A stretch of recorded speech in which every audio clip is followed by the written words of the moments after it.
Lembrando aqui que nós estamos falando sobre os livros poéticos e a gente já chegou a falar sobre o livro de Jó, e no livro de Jó a gente chegou a conversar sobre sofrimento, né?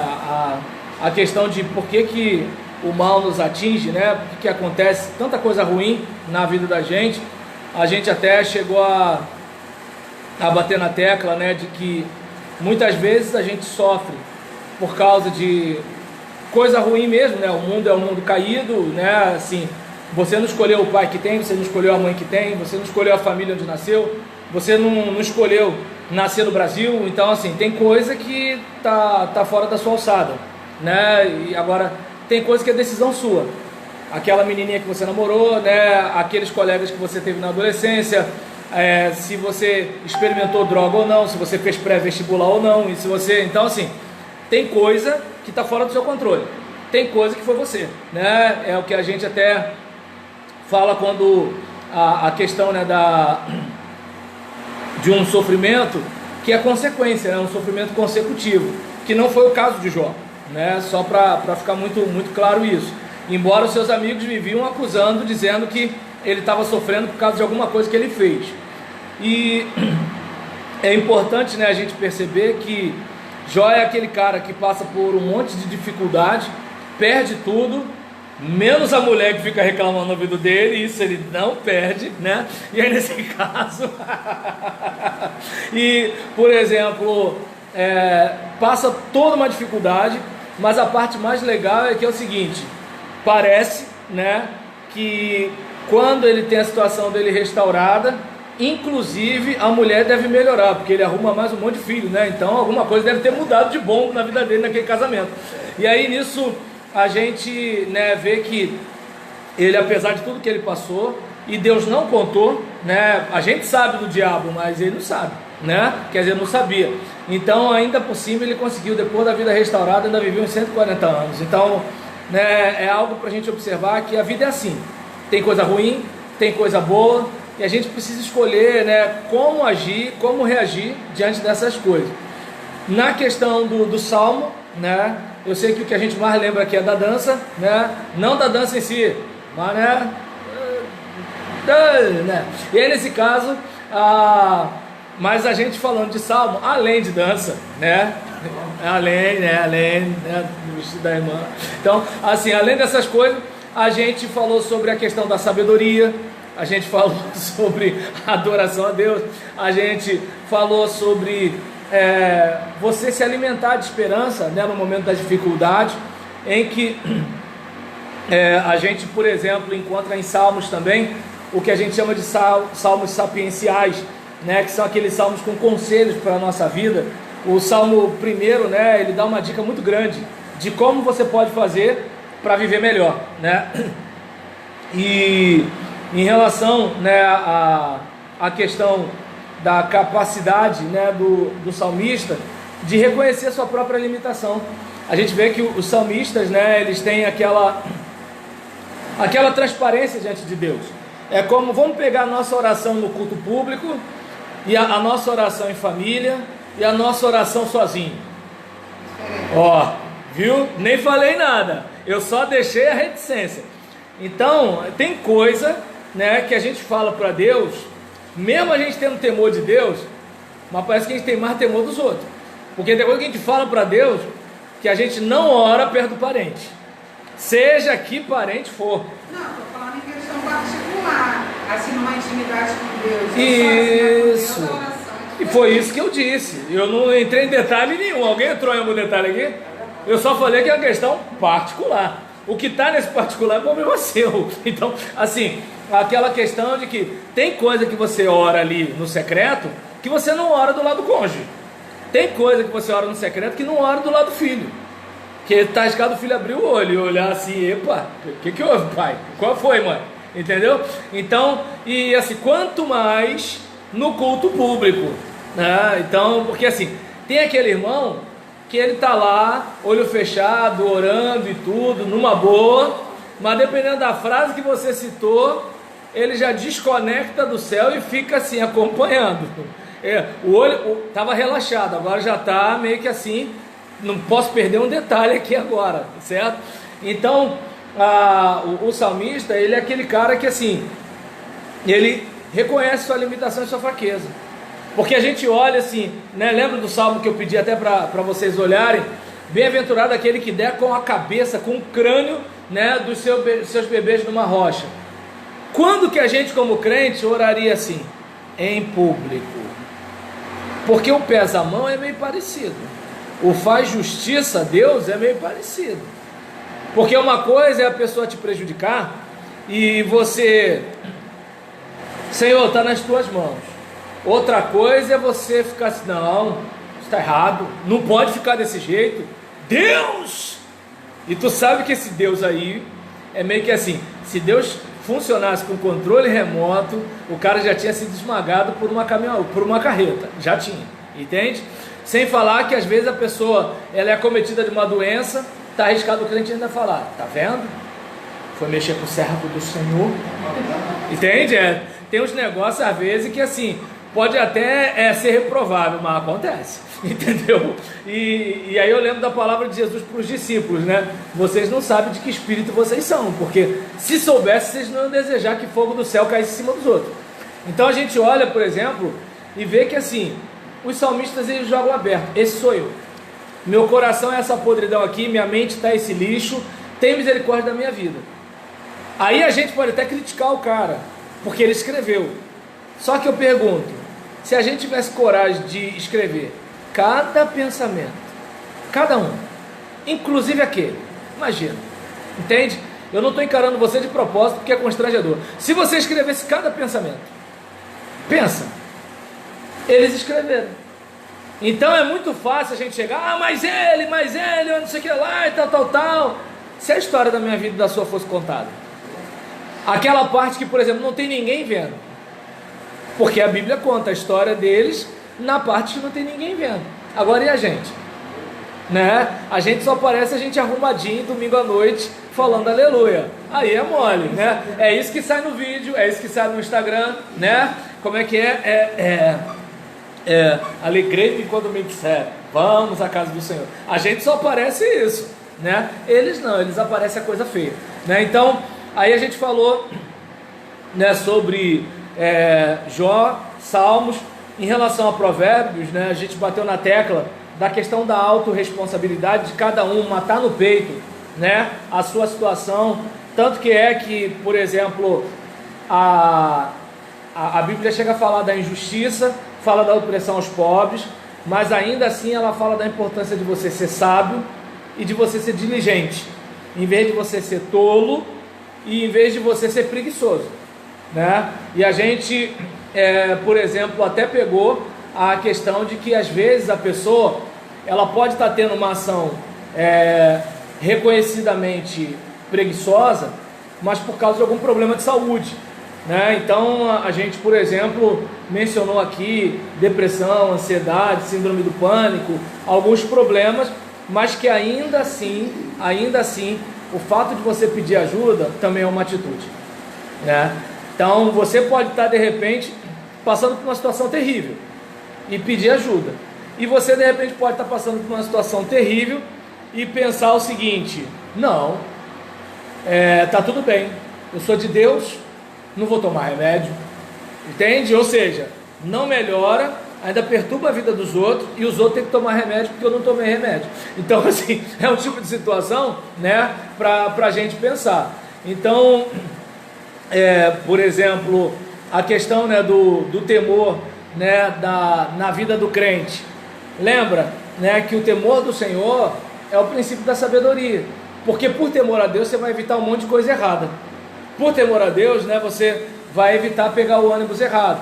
E aí eu acho que eu até citei aqui a situação na infância, né, que hoje não, porque as crianças não podem apanhar mais, porque, né, a gente tem a lei da palmada aí, né, para as crianças não ficarem traumatizadas no futuro.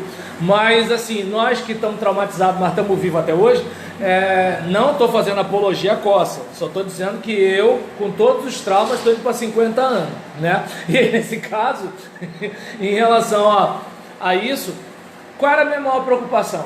Eu não queria levar a coça. Eu não tinha aquela ideia de que você é atropelado, eu não tinha aquela ideia do tétano, eu não tinha aquela ideia, né, de ficar internado. Minha preocupação era a sandália canina. E se a gente botasse na balança, a coça era o menor mal de todos os problemas. Porque entre um carro me atropelar, Roberlan, não atravessa a rua. Aí tu pensa assim, se eu atravessar minha mãe me bate. O mais perigoso eu não pensei, que era o atropelamento. Por quê? Porque como criança é natural a gente ser inconsequente. Né? É como, por exemplo, o dia que eu fui levar meu filho, né, e precisou fazer exame de sangue. A enfermeira falou assim, mas ele não podia puxar a mão. Eu falei, moça, ele tem 3 anos. Tem gente da minha idade que puxa, ele com 3 anos não vai puxar, tem que segurar, meu Deus do céu. Então, ou seja, tem coisa que não dá para resolver no diálogo. Tem coisa que você tem que, vai acontecer isso aqui. E de repente tem que ser uma coisa imediata. Né? Lá em casa, por exemplo, quando o Roberlan quer fazer graça, então não vai para a praça com a mamãe. Eu não sei como ele com 3 anos de idade, ele abaixa a bola, afina a viola, só de saber que não vai para a praça com a mamãe. Ou então, então vou desligar a televisão. Eu não sei como, mas assim, 3 anos. Tudo indica que é pequeno, mas não é burro, né? Então a gente olha e verifica que assim, ele não está pensando nas consequências, ele está pensando na coisa imediata. Então, trazendo para o nosso contexto, por temor a Deus, a gente não prejudica a própria vida. E pode reparar que é justamente a falta de temor que faz a gente enfiar o pé na jaca. E quando vai ver, a gente está todo enrolado. Então, eu achei que tinha que pelo menos recapitular, né, porque a gente ficou um bom tempo, né, sem se encontrar aqui, mas assim, a gente tem, né, nesses livros poéticos, apesar da gente estar lidando com algumas informações que parecem não ser uma dissertação, né, um conselho, é poesia, é cântico, é verso, mas essas coisas, elas têm um conteúdo que se a gente parar para analisar, é como, por exemplo, a resposta branda desvia o furor, mas a palavra dura suscita a ira. Então imagina, você, numa ultrapassagem, você entrou muito bruscamente na frente do cara. Aí tem aqueles caras que te seguem, né? Eles esquecem até o itinerário dele e vai atrás de você. Se você chega e, pô, mano, foi mal, tal, mano, pô, desculpa aí, cara, não sei o que, tal. Se ele é um doido, né, ele vai fazer uma besteira. Mas se ele tem um pouquinho de noção, ele já abaixa o tom, porque você abaixou o tom. Mas se você chegar para ele e falar assim, tu nunca fez isso não, ô mané, deu para entender? Então, às vezes até em casa mesmo, né? Às vezes, por exemplo, a mãe ou o pai falou pro filho, sem chance, isso aqui não tem para onde correr não. Dependendo de como o filho falar, ele consegue até, né, uma brecha na lei, né, igual alguns conseguem em algumas situações, né, dependendo do nosso judiciário, né, A pode virar B, dependendo do incentivo. E aí nesse caso, né, por exemplo, pô mãe, pô pai, não sei o que lá, contornou. Agora, se ela nunca fez isso não, quando tinha a minha idade, pronto, acabou. O espírito da revolta vai se manifestar e acabou. Eu fiz, mas não te interessa, e não sei o que lá, só por causa disso. Ia ser 1, agora vai ser 2, miserável. Então o que acontece? O provérbio está lá, a palavra dura suscita ira. Então que tal, né, você ser gentil, educado, polido? E aí é nessa hora que eu falo assim, como é que pode, né? Os crentes têm acesso a uma sabedoria tão grande e os crentes são do jeito que são, né? Então, é um negócio que eu não entendo, É gente mesmo, né, gente? Pra amar a gente, primeiro Deus, depois só o cachorro mesmo, né? Tu faz, pinta e borda, ele continua abanando o rabo pra você, né? Então, brincadeiras à parte, né? A gente chega agora no livro de Eclesiastes e vamos falar um pouquinho, né, sobre o ser humano, sobre o homem, sobre o que acontece com a gente debaixo do céu ou debaixo do sol. E aí a gente tem, por exemplo, a luta pela vida, a batalha pela vida, né? E nesse caso aqui a gente observa que o livro de Eclesiastes, dentre os poéticos, né, cujo nome é Kohelet, que significa reunir, juntar alguma coisa relacionada à congregação, né? Aquela pessoa que tem uma função eclesiástica, da eclesia, do ajuntamento, da reunião, e por isso a gente tem a tradução como o eclesiástico ou o pregador, né? Aquela pessoa que está ali naquele ajuntamento trazendo algumas orientações. E quanto à natureza e os objetivos e o tema do livro, a gente percebe que ele fala sobre os opostos da existência. Eu costumo dizer que eu gostaria muito que a Bíblia tivesse só textos como o Deuteronômio 28, contando as bênçãos, né? Se você ouvir a Deus, vai dar tudo certo. Se você ouvir a Deus, dinheiro, família, só beleza. Só que você lê Eclesiastes, você vê que assim, a vida como ela tem suas lágrimas, né? Então, é algo que assim, eu estava fazendo uma cerimônia de um casamento agora na quarta-feira, e é interessante, né? Porque assim, você vê os olhos de um casal apaixonado, gente, é um negócio, sabe, fenomenal, né? E aí chegou uma hora, né, que eu falei, gente, ninguém está 100% absoluto na vida 2. A gente precisa estar sempre conquistando o nosso cônjuge. É claro que quando eu falo isso, já vai ter um crente que vai repreender, dizendo que é o Satanás que está me usando. Mas o que acontece? Eu posso ter o compromisso inegociável de amar minha esposa, independentemente da decisão que ela tome. Se ela tiver chulé, se ela não quiser tomar banho, se ela não quiser escovar os dentes, eu tomo a decisão, né, inegociável, o seguinte: eu vou ficar casado até que a morte nos separe, e talvez até morra de desgosto, mas estou lá. Mas é uma decisão minha. Só que eu não posso botar essa decisão nela. Então eu preciso ajudá-la a sempre me escolher. Eu preciso ajudá-la a sofrer menos tentações. Eu preciso ajudá-la, né, diante de qualquer ameaça, de qualquer tentação, de qualquer malignidade, ela botar na balança. Pô, tá tendo essa oferta aqui, mas eu tenho o Roberlan, entende? Pô, esse cara fez isso, mas o Roberlan é assim, assim, assado. Ou seja, eu não estou dizendo que eu vou impedi-la, né? É nessa hora que os homens não gostam muito do que eu falo. Então eu não vou dizer que eu vou impedi-la, né, de chutar o pau da barraca, né, e fugir com o paneleiro. Eu só estou dizendo que assim, aqueles caras que vêm com panela, tapeçaria, esses negócios todinho, tudo tá, né? Aí nesse caso, né, eles passam e vão embora. Aí nessa mulher vai junto. Aí nesse caso, por exemplo, eu, né, não tem como acorrentar a minha esposa em algum lugar. Mas, assim, eu posso fazer algumas coisas para fazê-la pensar em mim, lembrar de mim, alguma coisa do tipo. Isso eu posso fazer, né? E de modo que assim, o Roberlan pode não ser aquele cara, mas olha, botando na balança, igual o Roberlan vai ser difícil encontrar. Isso a gente pode fazer, né? Seja feio, seja bonito, tenha dinheiro, seja duro, isso dá para fazer, né? E aí, eu estava falando aqui, com o tempo, a gente vai ficando meio largado, né? E aí eu até usei o exemplo, né, da mulher e do homem divorciado. Enquanto eles estão casados, né, ela dorme, né, com aquela calça de moletom que os fundos vai lá no joelho, fica com a camisa do Bolsonaro furada, do Lula, esse negócio todinho, tudo tal.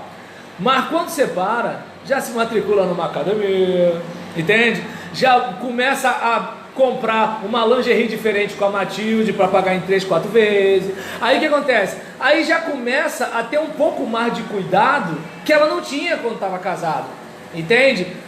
Por exemplo, começa a ser mais doce, mais meiga, vivia reclamando. Aí eu falei do cara, né, que muitas vezes, assim, ele, como ele é casado, tá absoluto, já não é mais gentil, não fala mais por favor, não fala mais obrigado, não fala mais me desculpe. O eu te amo a gente até dá um desconto, porque homem para falar eu te amo, né, ele acha que porque ele bota arroz e feijão em casa, é a mesma coisa de falar eu te amo. Ele entende que é, entendeu? Eu tô quase pedindo dono do mercado para botar assim, olha, arroz, eu te amo, pronto, eu tenho aqui, ó, eu te amo para você, eu te amo. E aí eu tava falando que às vezes a pessoa, devido à vida, ela vai meio que assim, fulano nunca vai me largar porque é crente, fulano não vai me deixar porque a Bíblia é contra, e aí o fulano vai encostando. Eu falei, chega o ponto que às vezes o camarada dorme até sem banho. O menino olhou para ela e falou assim: eu nunca vou fazer isso. Aí nesse caso, no meio da cerimônia, aí nesse caso, mas eu também pedi, o que eu falei, né? Aí eu falei, geralmente assim, a gente quando começa, a gente acha que vai ser sempre tudo perfeito, mas vem desemprego, vem enfermidade, vem luto, conta para pagar, velhice, né? A gente começa a não ser mais o que era antigamente, né? Aí cada um interpreta o seu particular no Senhor agora. Então, eu não sei se dá para perceber que assim, diante de todas essas situações, se você não tiver uma dedicação e um comprometimento, não tem como, gente. Não tem como. E aí, onde eu quero chegar com isso? A vida como ela é desse jeito, né? Você vai ficar, eu determino com um soquinho na mão e tudo tal. Satanás está amarrado, só que Satanás está solto. Então, a Bíblia fala o quê? Não deis lugar ao diabo. Então, a questão não é a ação do diabo, é a ocasião que eu dou para ele. Porque o diabo está aí. Para alguns, né, assim, tem gente que dá mais oportunidade, tem gente que dá menos, né? Ah, mas eu sou templo do Espírito Santo, quem mora em mim é Deus. Mas eu posso estar alugando a boca para a temporada, né? Então, às vezes, o camarada, ele é de Deus, mas ele fala um negócio que não vem de Deus, né? Então, assim, vindo para cá, né, eu gostaria muito que não existisse morte, tristeza, injustiça, né? Mas a vida tem vida, tem morte, alegria, tristeza, tem justiça, tem injustiça, tem juventude, tem velhice, né? E assim por diante. E de acordo com a tradição, a gente vê, por exemplo, a ideia, né, de que assim como Salomão teria escrito cantares na juventude, Provérbios teria sido na sua meia-idade ou na sua velhice. É aquele momento que assim, o cara está meio desgostoso, olhando para trás, assim, peraí, valeu a pena? Né? Porque se a gente olhar, a gente vai ver que assim, Davi é um cara que começa mal e termina bem, mas Salomão é um cara que começa bem e termina mal, né? Então, é um cara que olha para a vida meio que assim, o que adianta você correr atrás de dinheiro? O que adianta você ter sabedoria? O que adianta, né, você ter várias mulheres? O que adianta você beber todo tipo de bebida? O que adianta comer todo tipo de comida? O que adianta você ver as coisas mais belas da vida se no final a gente morre? Então a gente vê que ele está meio desgostoso, né? E assim, diante dessa situação, a gente tem o momento, né, do concílio de Jâmnia, onde tem o reconhecimento da obra de Eclesiastes, e nessa situação a gente percebe que ele chegou a ser alvo de crítica de muitos judeus, porque mesmo depois dele estar naquela coletânea sagrada, porque é bom lembrar que o cânon não é aquela coisa assim, o pessoal se reúne e fala assim, isso agora é a palavra de Deus. Não, na caminhada as pessoas foram reconhecendo os textos como palavra de Deus, e aquilo foi se consolidando. Então, quando chega lá no concílio de Jâmnia, ou na academia de Jâmnia, como está escrito aqui no autor do livro, é um momento em que assim, vamos pegar essa obra que já é vista como palavra de Deus e vamos nos debruçar sobre ela. Então, ainda assim, ela é criticada, ela é questionada, né? Mas ela já era vista e respeitada, né? Pelas pessoas. E aqui, por exemplo, de acordo com os opositores, 1.3, página 147, né?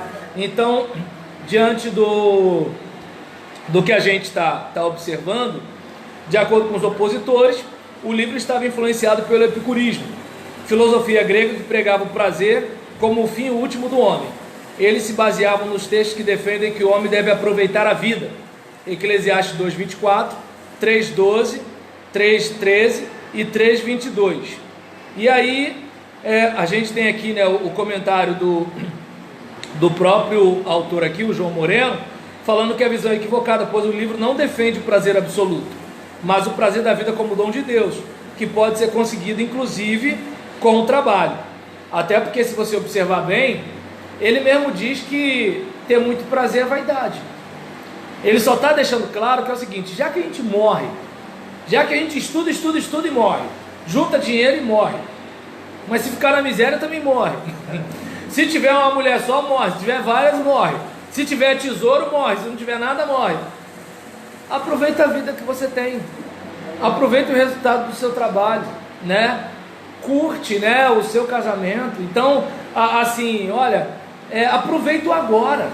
Em vez de ficar com a cabeça no futuro assim, mas eu tenho que ter, como é que vai ser, mas ontem meu pai, minha mãe fez aquilo. Não, aproveita a sua vida, curta esse momento, e não necessariamente o seguinte, sacrifique tudo por causa do prazer. Não foi isso, a gente viu que não foi, né? E aí, uma outra crítica é a questão do pessimismo e desvalorização do trabalho.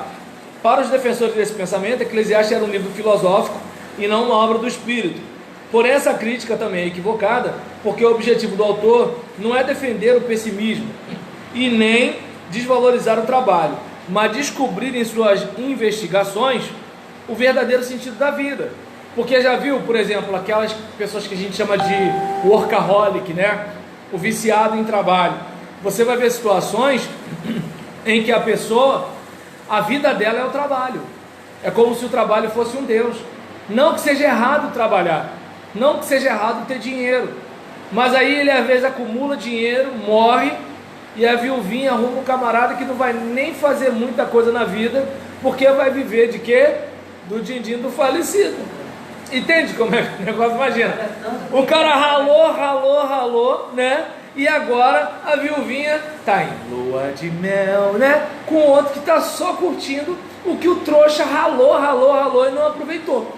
Entende como é que é o negócio? Então, aquele caso de às vezes você valorizar tanto uma coisa e não valorizar o que verdadeiramente vale a pena, né? Então, assim, não é uma crítica ao trabalho, mas é a questão de desentronizar, né? Destronar, perdão, o trabalho, né? Nada pode ocupar o lugar de Deus. Tanto que qual é a dica dele? Olha, tema Deus, entende? Olha, porque Deus vai pedir contas. Lembra-te do teu Criador. Então a gente percebe que a ideia não é o seguinte, não é que você não vai curtir a vida, a ideia é de que, olha, uma hora a fatura vai chegar, então curta, sabendo que você vai pagar.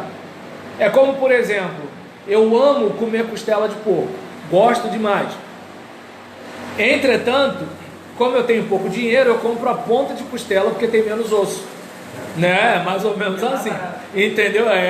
Aí nesse caso, eu todo feliz da vida para comer minha costelinha frita, mas não pude ter um prazer pleno de comer a costela, porque o sal da costela, quando batia na minha boca arrebentada por causa do abacaxi que eu comi, com o olho, não com a boca. Aí por que aconteceu isso? Porque lá atrás eu não dosei o meu desejo pelo prazer, percebe? E eu não estou falando aqui, né, do pecado de cobiçar a minha sogra, né? Não estou falando disso. O que eu estou falando aqui é que, assim, coisas do dia a dia, porque na cabeça da gente, né, você tem que se guardar, se proteger daquele pecado brabo que pode passar na televisão e dar um escândalo no bairro da igreja. Não, a questão de você não ser guiado pelos seus prazeres, porque o que acontece? Você come demais, daqui a pouco passa mal, ou você dorme demais, aí você acaba não fazendo as coisas que tinha que fazer, ou você deixa de dormir para passar a madrugada jogando videogame, no dia seguinte você está no vinagre. E já reparou quando você não dorme direito? No dia seguinte você nem dorme nem fica acordado, porque o sol, o barulho, a correria, você não dorme direito, mas também você não fica acordado, você fica um zumbi. Então percebe como é que, assim, prazer é um negócio que tem que ser comedido. Claro que o nosso organismo quer prazer até as últimas. Se eu puder morrer de prazer, eu vou morrer de prazer. Só que o problema é que quando chega na hora do morrer, é que ele fica assim, mas meu Deus, por que eu estou passando por isso? Sou teu servo, eu sou dizimista, eu não perco um culto. Se eu fosse igual ao irmão fulano, o miserável já começa a pecar, entregando os outros. Como assim? Era para o irmão fulano morrer, era para Beltrano estar doente, era para Cicrano perder o emprego. Eu não. sou teu servo, entende? Como se Deus precisasse ser lembrado, né? Mas tudo bem. Então, a gente vê aqui algumas críticas, né? Então, por causa dessas críticas, foi estabelecida pelo rabino Yohanan Ben Zakkai a Academia de Jamnia, ou Concílio de Jamnia, cujo objetivo era decidir a continuidade de alguns livros do Cânon Sagrado ou a remoção dos mesmos das Escrituras. Os livros discutidos eram Ezequiel, Provérbios, Eclesiastes, Esther e Cantares de Salomão. E em cerca de 95 d.C., os rabinos do concílio bateram martelo em favor da inspiração de todos esses livros e não introduziram nenhuma inovação neles. Então é nessa hora que a gente tem, por exemplo, na Bíblia protestante, você tem os livros canônicos, e na Bíblia católica você tem os deuterocanônicos, que são considerados apócrifos pela protestante, né? E os livros pseudepígrafos para os protestantes são considerados apócrifos, né, pela Igreja Católica, porque o que a gente considera apócrifo, eles consideram deuterocanônicos, né? E assim, desculpa, eu estou falando um negócio que parece não ter a ver, mas é só para observar que assim, o texto não chegou no nosso colo assim do nada, passou por um processo. É como, por exemplo, você que aspira o episcopado, não adianta querer ir na marra. O reconhecimento da igreja precisa vir, porque o que acontece? Eu já vi com esses olhos que até a rádio comer. O cara força, faz política, trama, mas não prospera. Por quê? O reconhecimento da comunidade, que a gente não gosta de aceitar, porque tem que ter humildade para isso, o reconhecimento da comunidade é um sinal, e o reconhecimento da sua liderança é um outro sinal, e a sua revolta contra o líder, ou, né, a sua politicagem com a congregação, é uma demonstração que você não está pronto, porque entre o óleo que Samuel joga na cabeça de Davi, até a coroa que Hebron coloca na cabeça dele, gente, olha quanta coisa Davi passou, porque o que é de Deus a gente não força, entende? Então, eu peguei a questão da ordenação para falar dos livros.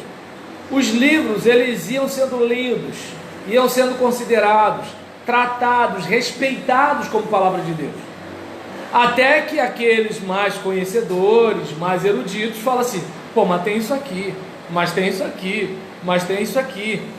É o que tecnicamente a gente pode chamar de antilegomena, né? Que aquele que a gente chama de homologomena, né, são aqueles que passam batido, todo mundo concorda que eles são palavra de Deus. O antilegomena é aquele que passa agarrando, né? Não, mas pera aí, vez por outra alguém sempre levanta para discutir o assunto, né? O apócrifo é aquele que assim, olha, o pessoal rejeita, né? Mas tem alguns que aceitam. E o pseudepígrafo é aqueles que ninguém aceita.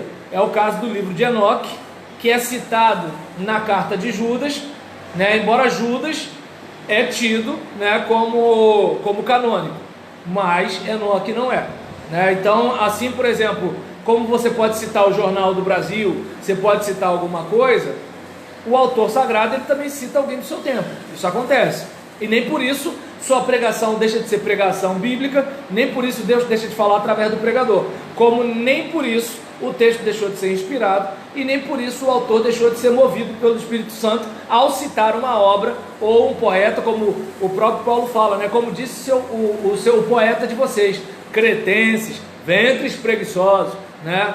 Paulo era grosso, né? E não, nesse caso, assim, o pessoal ainda diz que queria ter pastor igual Paulo, igual Jesus, né? Imagina Jesus falando, né? Oh, vocês estão vindo aqui por causa do pão que eu dou. Aí os camaradas, já viu o crente pirracento? Quando quer, ele não quer ir embora, ele quer mostrar para você que foi embora, né? Então, se bobear, ele já foi estrategicamente para isso, né? Ele sentou no meio para levantar, porque o cara que já sabe que vai sair mais cedo, geralmente ele fica lá no finalzinho para sair a francesa. Aí ele vai, levanta, bota a Bíblia no peito, né? E 1, 2, marcha. E aí nesse caso, o pessoal vai embora E o que Jesus fala? Vocês que ficaram, vocês também não querem ir, não? Aí eu pergunto, que pastor desse seria popular? E aí vem uma conversa fiada, meu pastor é Jesus. Pra cima de mim não, nego. Então nesse caso, joga aberto, porque o pastor da terra vai tentar te agradar, ele não quer perder membro, né? Ele não quer arrumar briga, ele pertence a uma denominação, ele vai ter que conversar com alguém, explicar por que está tendo essa debandada toda. Jesus era livre, ele não devia nada a ninguém. Então assim, não gostou, come menos. Não gostou, come menos, tá ok? E aí, aqui, a gente, por exemplo, fechando, a ideia, né, de que assim, houve nessa academia gente que reconheceu a inspiração de Eclesiastes, mostrando a ineficácia das críticas contrárias à autoridade do livro. Perdão, Isaac, você ia falar alguma coisa? Não, eu ia perguntar sobre essa situação que você falou dos apócrifos e dos canônicos. Sim. A gente tem essa dúvida. Foram histórias reais, porém os apócrifos foram escritos por homens simplesmente inspirados pelas suas próprias ideias, pelas suas próprias inteligências. Porém foram histórias reais. E os canônicos foram livros que não foram escritos por homens. Tem muita gente que pergunta isso. Tudo foi escrito por homem, né? Mas a Bíblia foi escrita por homem, só que não foi uma escrita da ideia. Aí eu falo, tu queria que fosse o quê? A Gwen Pocotó que escrevesse? Foi escrito pela ideia do homem, né? pela revelação de Deus. Isso, claro. Deus fala para o Deus, escreve aí que eu estou te mandando. Aí você vai ler, isso não é a sua ideia. Não, claro. Essa é a diferença entre o canônico e o apócrifo. O apócrifo foram histórias reais que existiam, né, Macabeus, né? Mas foram histórias que o próprio homem, tipo, lá no interior aconteceu isso, assim, alguém vai lá e escreve aquela história. Porém, não tem nada revelado por Deus, a diferença de um para o outro, né? Sim, o que acontece. É bom lembrar que assim, a questão principal é que o apócrifo, ele mesmo não chega a reivindicar aquela autoridade profética que o canônico reivindica. A gente percebe isso. A outra coisa é o reconhecimento da própria comunidade que lê. Então, por exemplo, esses livros, eles não são vistos, né, como palavra de Deus por uma ampla maioria. É um grupo aqui ou um grupo ali. Os canônicos não. O pessoal vê. Tanto que, por exemplo, por que teve o concílio de Jâmnia? Porque teve gente que falava assim, não, mas isso aqui não pode ser palavra de Deus. Ou seja, era alguém que estava engasgado com o livro e trouxe o assunto à discussão. Por quê? Porque o povo já reconhecia. Por que assim, os outros não gozam da mesma posição? Entende? E não necessariamente porque todo apócrifo seja histórico. Porque, por exemplo, primeiro Macabeus é mais histórico do que o segundo, que é mais doutrinário, mais discurso. Terceiro já está mais para pseudepígrafe, nem para apócrifo, porque o terceiro e o quarto já não se considera tanto que foi algum Macabeu que escreveu, mas alguém aproveitou o nome do Macabeu, entendeu? É uma coisa mais ou menos, tipo, por exemplo, imagina, Pastor Isaac é um camarada altamente reconhecido, e aí eu vou e escrevo Memórias do Pastor Isaac. Então a pessoa, opa, ou seja, eu vou ganhar dinheiro por causa do seu nome, entende? Lembra das biografias não autorizadas, né? Então o que acontece? Eu faço a pesquisa sobre você e começo a escrever. Isso, assim, hoje eu teria que fazer isso. No passado, a gente não tinha essas questões de direitos autorais como tem hoje. Então, eu vou escrevendo, né, a sua vida como se fosse em primeira pessoa. E então, eu estava indo para o culto da minha igreja, tal, não sei o que lá, tal. Só que no futuro, alguns pesquisadores vão perceber, peraí, essa linguagem aqui não é dessa época, entendeu? Aí eu mandei um zap para minha esposa. Não, isso aí não é da década de 90. Deu para entender? Aí eu fui e fiz um videozinho no Snapchat. Isso não é da década de 70. Ou seja, os pesquisadores vão percebendo. Eu estou pegando elementos do nosso tempo para indicar, né, o que os biblistas, né, fazem para identificar o que está acontecendo lá naquele texto. Isso aqui é da época tal. Não dá para ser da época tal, porque época tal não era comum essa expressão idiomática. Eu vou arrebentar a boca do balão. Isso não é de 2021, entende? Eu vou arrebentar a boca de balão da década de 80. Então, ou seja, são coisas que assim, o pesquisador ele vai identificando. Por isso que o cara, isso aqui é da época tal, isso aqui é da época tal, aproximadamente, né? E é bom a gente se acostumar no aspecto acadêmico teológico de que assim, na igreja a gente fala de fé, na academia a gente fala de pesquisa, e pesquisa tem a ver com ciência, e ciência não é verdade absoluta, apesar de os governadores aí falarem de ciência como se a ciência fosse religião, né? Porque a ciência diz isso, a ciência diz isso. Não, a ciência não diz, os cientistas dizem, e cada cientista defende uma teoria, né? Mas aí a gente sabe que a intenção não é falar de ciência, eles querem outra coisa, mas assim, entende? É outra situação, né?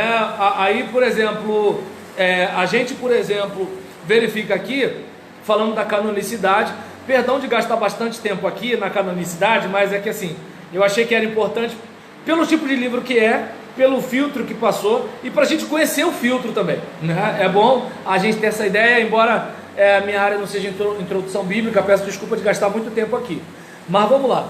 E aí, a pesquisa de Salomão, nessa pesquisa ele tinha objetivos, ele tinha metodologia, temas previamente escolhidos para serem estudados. Então a gente tem algumas áreas, né, que ele vai investigando. A gente vai observar, por exemplo, na caminhada dele, né, que ele quer, página 149, esquadrinhar tudo que acontece na Terra, todos os trabalhos humanos, e aí nisso ele analisa o tema. A gente tem também como objetivo conhecer as ações insensatas das pessoas, e nisso ele observa as ações do sábio e do insensato, e ele estuda o trabalho, e entender o que acontece aos justos e aos ímpios. Na nossa cabeça só vai acontecer coisa boa com o justo, né? Lembra de Jó? Eu vou oferecer sacrifício para dar tudo certo na minha vida, eu vou ser dizimista para dar tudo certo na minha vida, eu vou respeitar o meu pai e minha mãe para dar tudo certo na minha vida. Só que é o seguinte, não estou dizendo que não funciona essas coisas, eu só estou dizendo que tem coisa que a gente não controla. Então você, por exemplo, pode ser um filho excelente, mas você pode morar num país em que as leis mudam ao sabor, né, de quem está na Suprema Corte. Você pode ser um marido excelente, mas você pode ter se casado com uma mulher tipo a de Oséias, entende? Você pode ser, né, um filho excelente, mas você pode ter um pai tipo Saul. Então você pode ser um pai, né, que assim, caramba, você é um camarada super legal, mas, né, você pode ter um filho como um filho pródigo. Ou seja, vivemos num mundo, né, em que assim, você não controla as pessoas que estão ao seu redor. O que você pode fazer é tomar as melhores decisões diante das piores experiências da sua vida. Isso você pode fazer, né? É como, por exemplo, o meu episódio, né? Dica-se de passagem, graças a Deus, o psiquiatra me deu alta, não preciso voltar mais lá, não preciso tomar mais remédio. E quando ele falou para mim até mais, eu falei assim, tomara que não, doutor, desculpa, mas até nunca mais, né? Então nesse caso, por exemplo, por que eu falo isso com tranquilidade? Porque, por exemplo, a pessoa que tem dificuldade para enxergar, ela não usa óculos. A pessoa que cai cabelo, ela não faz implante, entende? A pessoa que, digamos, ela tem varize, ela não vai fazer tratamento com um angiologista. Então, ou seja, as pessoas, elas se tratam e elas se cuidam, né? Então, coisa que faz parte da vida. E aí, o que muitas vezes acontece com a gente? Mas o que vão pensar de mim? E nesse o que vão pensar de mim, a gente não se cuida. É como, por exemplo, o homem que não faz o toque retal porque ele tem vergonha em relação à sua masculinidade. Tá legal, e vai morrer de câncer. Tá dando para entender? Assim, vamos parar para pensar. Então, o que acontece é que assim, a vida ela é difícil para todo mundo, mas você pode tomar algumas decisões. Tem aquela mulher que não consegue engravidar e adota alguém, ou então ela chega à situação de que assim, ela não depende de ser mãe para ser feliz, até porque o mundo está cheio de mães infelizes. Entende? É aquela moça que está com seus 35 anos e não casou ainda, e ela não se sente infeliz por causa da pressão das pessoas, porque tem mulher de 25 anos que está casada com um marido agressivo, grosso, entende? E às vezes, bobear, deve ter marido que não toma banho, né? Diferente do meu jovem lá. Então, diante de uma situação dessa, assim, às vezes você pode ser a melhor pessoa do mundo, mas você vive num mundo caído. Você vive num mundo que jaz do maligno. Você pode ser um crente exemplar, mas se o seu pastor é neurótico, ele acha que você quer puxar o tapete dele. Entende? Você não escolheu isso. Entende? Você pode ser o melhor pastor do mundo, mas se tem um camarada lá frustrado porque ele não conseguiu chegar ao ministério pastoral, e ele se morde toda vez que vê você lá na frente apresentando uma criança, batizando alguém, e ele vive caçando defeito em você, porque ele não suporta ver você, não por causa de você. O dia que você sair e outro entrar, vai ser o outro que vai ser alvo do ódio dele, entende? E vai ter defeito também. Então, não sei se dá para perceber. Ou seja, é o mundo que a gente vive, entende? E como o mundo é assim, a única saída que você tem é você melhorar e não depender dos outros para melhorar. Você melhora porque você quer melhorar, entende? É como, por exemplo, a porta do banco trava para você e não trava para o outro. Nem por isso você vai ser mal educado. Você vai sorrir, você vai respirar, você vai... É o que? Eu, pelo menos, na porta do banco, né?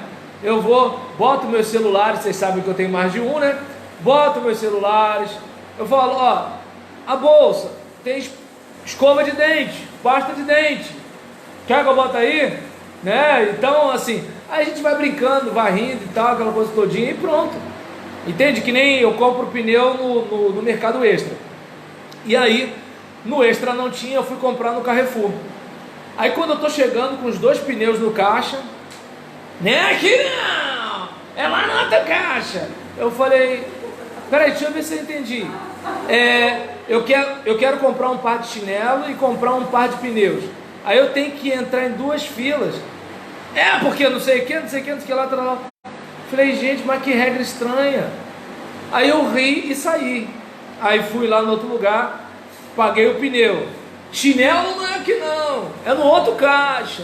Se é outro, já tinha ou deixado o pneu, ou já tinha deixado o chinelo, ou já ia dizer que era racismo e ia querer tacar fogo no mercado. Entendeu? Do jeito que a coisa tá. Não, tá dando. Isso, ainda tem isso daí. Embora é o seguinte, né? Mas o que acontece é que é o seguinte, mas devido à reportagem, o segurança não ia me matar, ele só ia me dar um sossega-leão, que ia ser o suficiente para eu ganhar um dinheiro. Aí eu não sei se dá para perceber. Tu acha que ia matar depois da reportagem? Então tá bom. Aí nesse caso, o que aconteceu? A gente riu, brincou, aí eu fui no... detalhe, depois que eu passei no caixa, tinha que validar, né, na porta da segurança, para o cara anotar lá que eu comprei o pneu. Se eu sair com o pneu sem aquilo, vai dar problema. Aí eu cheguei pro cara e falei assim, na boa, mano, ninguém nunca comentou não que esse processo podia ser mais simples pro cliente. Ele, cara, isso vem de lá da França.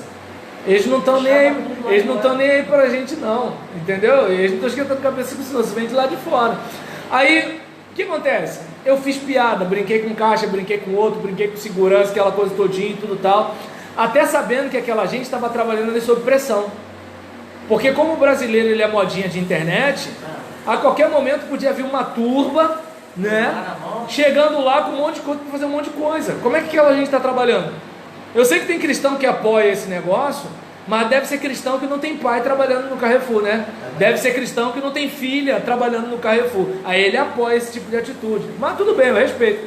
Então, diante de uma situação dessa, eu não sei se dá para observar, né, que assim, a gente tem a questão do que acontece a justos e ímpios.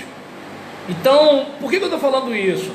Porque não é porque eu sou crente que eu não vou precisar usar óculos. Não é porque eu sou crente, né, que eu não vou precisar passar por uma cirurgia. Eu vivo nesse mundo, no mundo de que quem faz sacrifício e quem não faz, quem é justo e quem é ímpio, o sol vem para todo mundo. Entende? É aquele caso. O filho do diabo passou no vestibular. O filho do diabo estudou, mano. Se o filho de Deus não estudou, o filho de Deus não vai para a faculdade não. Tá dando para entender? Mas eu sou de Deus, mas não estudou. Entendeu? Você não. Eu vou desenhar para você. Você é de Deus. Amém. Mas não estudou. Capite? Entendeu? Então, aí mas outro é filho do diabo, mas estudou. Eu tenho que repetir isso. Aí quantas vezes a pessoa, né? Porque eu sou crente, nada vai acontecer comigo. Pronto. Essa teoria aí ele faz, meu amigo Jó. Entende? Assim, Jó estava bem de amigo, né? Então, nesse caso, eu costumo dizer que eles foram maravilhosos enquanto ficaram calados. Tá ali, do lado do amigo. Quando abrir a boca, Jesus, cavaleiro do céu. Então, né? Então, entender o que acontece aos justos e ímpios, a questão das situações que foram observadas, a riqueza, as injustiças, né? Enquanto temas estudados, a gente, por exemplo, vai ver que ele tem o objetivo a aconselhar os jovens sobre a consequência dos seus atos. Hoje, você está novo, hoje você faz isso, você faz aquilo, mas e amanhã? Como é que vai ser? Por exemplo, deu agora recentemente uma pesquisa de que o público entre acho que 15 a 25 anos está tendo um aumento muito grande de HIV. E aí o jornalista estava falando que essa geração não viu as consequências do HIV da década de 80. Quem é que lembra como é que o Cazuza ficou? A geração de hoje não vê isso. Por quê? O cara está com AIDS, tem um remédio, ele malha, tá bonitão, entende aquela coisa todinha, você olha para a moça, nem parece. Agora, tira o coquetel. É que o indivíduo trata isso como se fosse diabetes, hipertensão, uma coisa mais ou menos assim, entende? Ele não tem a leitura, né, da AIDS como a gente que viveu na década de 80. Na década de 80, todo mundo achando que foi um bom, um mosquito, ninguém sabia de doença daquela. Exatamente. Eu estou olhando de altura, o camarada morreu com 80 centímetros. Olha aí, entende? Até hoje ele perguntando, não foi AIDS não, mas se sabe hoje pela característica. Entende? E a geração de hoje não vê isso. Então a questão é o seguinte, olha, curta a vida, boy, mas olha, a fatura vai chegar. Minha filha, aproveite sua juventude, aproveite sua pele rica em colágeno. Que colágeno, tio? Você nem precisa saber. Com os 35 tu começa a pesquisar, agora não precisa saber não. Então aproveita a vida, só tem um negócio, a fatura chega. E eu falo reto com as meninas, olha, o bacuri não fica no bucho do marmanjo, fica no seu, fica ligado, né? Então o que acontece? É um tipo de coisa, né, que assim, ele, jovem, lembra do Criador agora, antes que cheguem os maus dias. Não que Deus vai te desamparar lá, mas o juro vai ser mais alto, né? Então, a questão, né, ele fala sobre situações observadas como a morte, os sentimentos humanos, as ações dos políticos. Lembra do coronavírus que ficou em casa até o dia 15 de novembro? Dia 16 ele voltou. Incrível isso, né? Eu estava observando a situação agora do governador de um outro estado aí, que eu não posso falar, né? Porque assim, fala de bandido, mas não fala do pessoal da esfera do poder, é perigoso. Então, nesse caso, aí assim, o indivíduo ele faz passeata de mão dada, multidão, aglomeração. Aí na semana seguinte, olha, alerta, todo mundo fique em casa. A ciência, coronavírus, cuidado.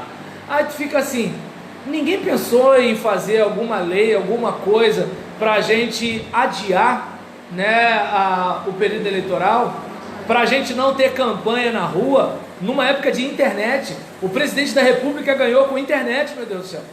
A Marina Silva, na outra eleição, se não fosse a desconstrução que o PT fez contra ela estava arrebentando nas redes sociais, né? Assim, gente, e a gente ter fundo eleitoral para isso, gente na rua, entende?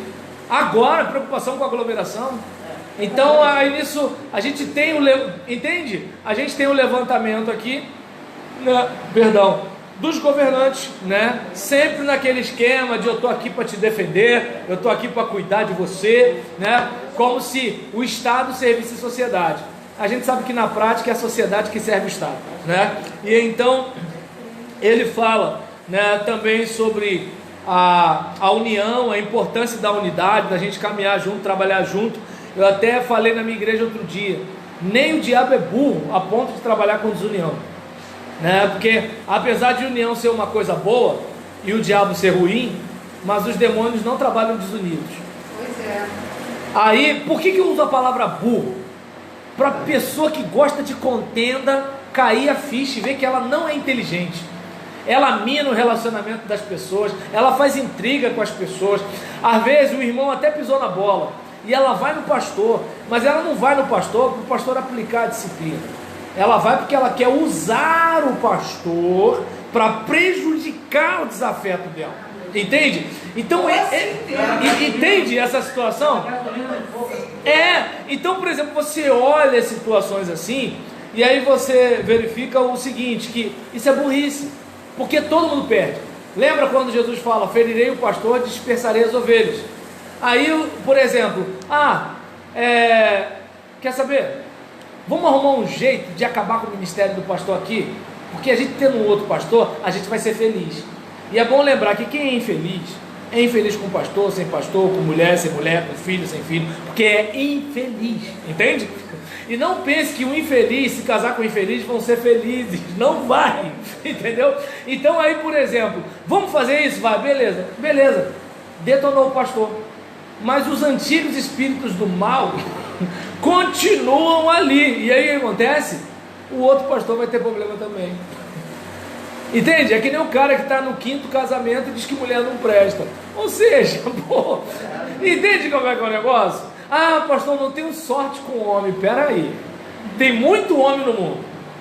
Você deve ter conhecido, digamos que uns 10. Desses 10 aí, nenhum prestou. Não teve um que reagiu a alguma coisa negativa que você fez. Entende? Qual é o elo comum entre todos esses homens que não prestam senão você? Então a gente olha, por exemplo, para situações assim e verifica, né, que a união ela faz uma diferença muito grande. Por quê? Porque ela contribui para a gente fortalecer e ter esforços concentrados. Quer ver uma coisa? A Ambev, lembra? Antes era uma empresa, era outra, que fizeram uma fusão. Rede Economia. Aí você vê que, por exemplo, as empresas elas vão se unindo, os partidos faziam coligações. Aí eu não sei que escola que alguns crentes estudam, porque eles conseguem se desunirem, quando nem os demônios se desunem, né? Então, nesse caso aqui, sem falar que a 7ª coisa o Senhor abomina, né? Só para gente partir daí, entende que é uma obra da carne. Aí a gente vê, por exemplo, a questão da velhice, né? Que vai chegar uma hora, né, que a gente, assim, não vai ter mais para onde correr. E é importante, eu não cheguei a assistir o vídeo não, mas na thumbnail, né, na capa do vídeo, estava mostrando o título, né, do Abílio Diniz, dizendo o seguinte: eu comecei a envelhecer aos 29 anos. Ou seja, com 29 anos de idade, ele já estava se preparando para a velhice. E quem sabe quem é o Abílio Diniz, né, assim, poxa, verificou o seguinte: caramba, um camarada com longevidade, um cara com saúde, né, um cara que, assim, soube lidar com as pressões, né, da idade, coisa que às vezes tem uns caras com 30 anos que está tudo estragado. Por quê? Porque não pensa nessa questão, né? A velhice faz parte da vida, e a gente precisa estar atento, né, a isso, né, compreendendo, né, na nossa caminhada, né, de que precisamos temer a Deus antes que cheguem aqueles momentos que é o seguinte: olha, não tem mais volta, a única coisa que você pode fazer é pagar a fatura, mais nada, certo? E aí, em relação à questão da vida debaixo do sol, capítulo 2, a gente vai verificar que Salomão, ele utiliza 2 termos: debaixo do sol e debaixo do céu. E aí, em relação a essa questão, a gente vai perceber um mundo debaixo do sol, onde encontramos injustiças, mortes, pressões, enfim, todos os males resultantes do pecado. E outro acima do sol, que é o mundo transcendente, ignorado pelos homens que vivem debaixo do sol. Então a gente percebe, né, que assim, a gente tem essa situação. Quando nós, por exemplo, verificamos em relação à transcendência, nós vemos que tem coisa que a gente não sabe por que acontece, as obras de Deus, digamos assim, e tem coisa que assim a gente sabe como acontece, e se não sabe, ele está dando dica, né, para a gente não se perder na caminhada. A gente tem até o trecho aqui do versículo 15 e 16 do capítulo 2. Pelo que eu disse no meu coração, como acontece ao tolo, assim sucederá a mim. Porque, pois, busquei mais a sabedoria. Então disse no meu coração que também isto era vaidade, porque não haverá mais lembrança do sábio do que do tolo. De tudo nos dias futuros total esquecimento haverá. E como morre o sábio, assim morre o tolo. Então a gente vai reparar, né, diante dessa situação, que, como é que eu posso dizer, enquanto provérbios são conselhos práticos para a vida, você vai ver que Eclesiastes é escrito para quem não dá ouvido a provérbios. É aquele caso, provérbio, ó, faz isso, faz aquilo outro. E aí Eclesiastes já vai naquela seguinte: olha, acontece isso. Quer pegar esse caminho? O problema é seu. Né? Então, Provérbios apresenta sabedoria no sentido prático da vida. Eclesiastes fala da sabedoria no sentido filosófico da vida. O autor questiona com o objetivo de descobrir o real sentido da existência. Já que a gente morre, o que adianta viver? E aí a gente vai discutindo a respeito disso daí, né? Provérbios, o sábio se comporta como um pai e um aconselhador. No caso de Eclesiastes, o sábio age como um filósofo e como um poeta. Ele está pensando. Você quer acompanhar o raciocínio dele, vai. Não quer, o problema é seu. Quanto às asperezas da vida humana, Salomão, ele faz questão de colocar em Eclesiastes os pontos negativos da vida humana. Ele não queria com isso defender o pessimismo, mas como um filósofo, chamar a atenção de seus leitores e aprendizes para o caráter efêmero da existência. A vida passa depressa. Outro dia, nós tínhamos 5 anos de idade, 10 anos de idade, 20 anos de idade. Eu, pelo menos hoje, estou caminhando para 47. São coisas. Há 3 anos atrás, eu não usava óculos. Entende? Entende? A coisa de 4 anos atrás, eu pensava que depressão era tristeza. Ou que o cara depressivo era um camarada encostado, que assim, não queria lutar pela vida, uma coisa mais ou menos assim, né? Entende como é que é o negócio? Então, olha como é que assim, a vida é desse jeito. A coisa de mais ou menos 23, 24 anos atrás, eu ficava pensando como é que vai ser a minha vida depois de casado, porque aqui hoje, se eu ficar desempregado, né, eu tenho minha casa. Se você não quiser aturar, né, grosseria de patrão, vai embora, eu não mereço isso não sei o que lá. O que houve, meu filho? Não dá para trabalhar mais não, não dá mais não, não, porque não sei o que, tal. Pô, não, meu filho, esquenta não, mas tem Deus para dar, que o diabo para tirar. Você tem a mim, meu filho. Aí tu casa, e agora? Não é que vai ser? Entende? É o teu filho que olha para você. E agora, papai? Né? Se for José, né, vira poesia. E agora, José? Então, né, a vida humana, né, ela tem suas dificuldades. Então a vida é efêmera, né? Verdade essa que se esquecida, pode levar o homem ao abismo do orgulho e às profundezas da insensatez. Porque já viu? Fulano ganha R$1.000 que você, ele já se acha melhor. Beltrano corre mais não sei quantos quilômetros a mais que você, já se acha melhor. Fulano é 20 anos mais novo que você, se acha melhor. Beltrano, de repente, né, tem um cargo eclesiástico acima do seu, ele se acha melhor. Embora igreja, eu não acho que tem esse negócio de acima, né? Mas as pessoas têm muito disso, né? Ele era um irmão como todo mundo, mas agora ele é o diácono. Mudou até o tom, entende? É interessante. O cara, quando ele era diácono em experiência, Você ficava no gabinete lá, às vezes até 11 horas da noite, ele ficava lá fora esperando para você sair, ele trancar o portão. Pastor, você quer uma água? Pastor ficou um tempão lá aconselhando, eu vou ajudar. Aí tem a imposição de mãos, ele coloca a divisa e agora ele é diácono. Não, pastor, não é bem assim que se tem que trabalhar não, entende? E aí, pastor, olha só, precisamos conversar. Não gostei muito daquilo que o pastor falou naquele dia. Então, assim, às vezes o que acontece? A pessoa ela não tem noção de que assim, peraí, cara, você não vai ao banheiro não igual todo mundo? Você não tem diarreia não igual todo mundo? Você não precisa dormir igual a todo mundo? Você é melhor do que alguém? Entende? Você vai debaixo da terra, você vai ficar perfumado, você não vai cheirar mal como todo mundo não? Então às vezes a pessoa, isso eu falei, né, do camarada, que ele está na igreja, está falando do crente, o especial, entende? Agora, por exemplo, às vezes o indivíduo, né, porque ele não bebe, ele se acha melhor do que o cara que bebe, entende? Ah, eu nunca traí minha mulher, mas bate nela, tu acha que você é melhor do que o outro que trai? Entende? Não estou dizendo que é para trair, tá bom? Não foi isso que eu falei. Então nessa situação, porque às vezes as pessoas ouvem o que você não diz. Então, em relação a o que?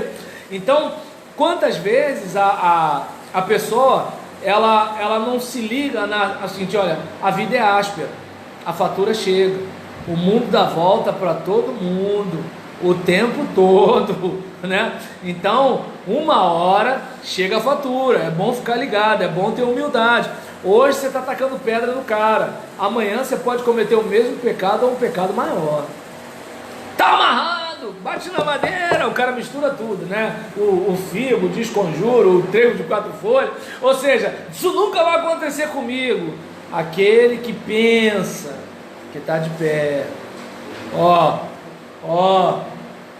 fique esperto, pensa, o que pensa, né? Porque o que tem certeza, olha, você já não está em pé há muito tempo.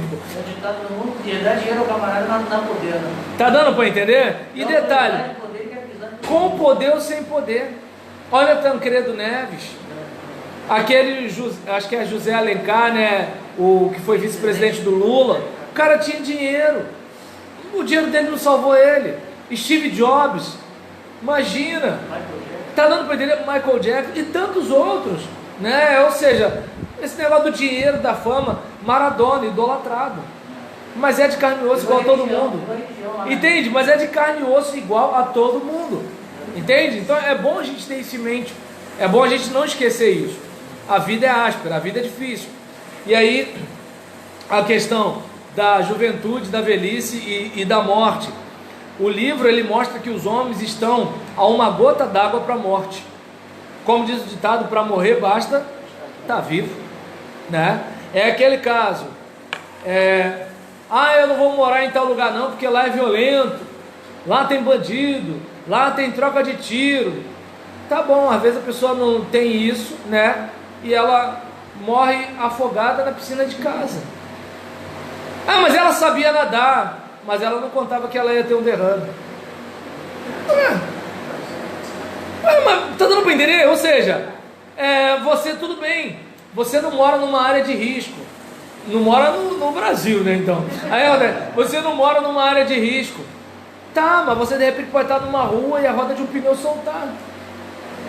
Então, eu não sei se dá para perceber. O menino em Caxias, 2 crianças, 7 e 4 anos, na mesma roda, lá 2 bulhas, uma na cabeça, outra no peito. Estava brincando no portão de casa. Entende como é que é o negócio? Tiro veio, pegou e tomou. Mário Lago, não sei quantos lembram desse autor, poeta, escritor, estava em Copacabana, seu apartamento, dormindo, uma bala perdida, a esmo, entrou pela janela, o cômodo enorme, a bala foi nele. Então eu não sei se dá para perceber que assim, a gente está a um passo. Depois dos 40 anos que eu descobri porque a gente comemora aniversário. Antes eu pensava que era só por causa de presente, mas não, porque você está vivo, é para celebrar. Porque você teve tudo para morrer. Não vou muito longe, meu filho mesmo. Além dele demorar 19 anos para vir, né? Como é que a gente soube da gravidez da Gisele? Ela teve descolamento de placenta. E aí nisso, né, e eu pensando que Zé estava com tumor, né, porque eu pensava tudo, menos que era gravidez. 19 anos de casado, sem filho, eu nunca imaginei isso. Aí nisso, né, quando a gente vai ao médico, ele fala assim: olha, essa moça não pode varrer casa nem lavar louça. Quase que eu pensei que era golpe, né? Mas por via das dúvidas, eu lavei a louça, né? Por via das dúvidas eu lavei a louça e varri a casa até o Robelão nascer. Mas o que acontece? Observa bem, meu filho podia ter morrido durante a gestação. O cara novinho, sem ter consciência de existência, devia ter coisa de 3 meses ou 2 meses mais ou menos, né? E já podia ter morrido. Percebe como a vida é frágil? Então é onde eu olho para isso e falo assim: peraí, enquanto eu tiver fôlego de vida, eu vou pegar esse pouco de vida aqui e vou fazer alguma coisa significativa com ela, para a glória de Deus e edificação da minha geração. Por que eu vou fazer isso? Eu vou fazer isso porque, assim, gente, daqui a pouco a gente vai embora. Eu vou viver até 90 anos, tá bom, mas quando chegar no 89, você vai achar que foi rápido. Então, é aquele caso que nem...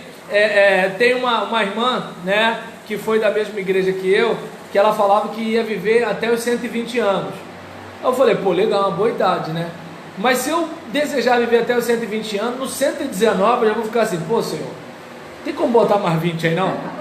E se chegar nos 140, eu vou, bota mais alguma coisa aí, por quê? Porque passa rápido, não tem para onde correr, né? E aí, por isso que a gente tem que viver com o temor de Deus, porque a gente não sabe, inclusive, se está vivo no próximo minuto. Eu lembro que quando minha mãe teve o primeiro AVC, ela chegou a ter 4, né? No quarto ela morreu. E aí nisso, no primeiro, eu cheguei pro fisioterapeuta, né? E falei, acho que foi fisioterapeuta, falei assim: mas doutor, por que isso aconteceu com a minha mãe? O que a gente pode fazer para evitar isso? Aí ele falou assim: quem te garante que você não tem um vaso que pode estourar a qualquer momento na sua cabeça? As pessoas não sabem. Entende? Eu conheço uma irmã que ela tem um aneurisma, mas ela descobriu acidentalmente por causa de outro exame, que ela não sabia.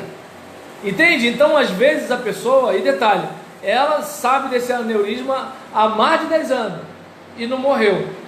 E eu, por exemplo, conheci um jovem de seus, acho que 22 anos, que não sabia que tinha, estourou, morreu.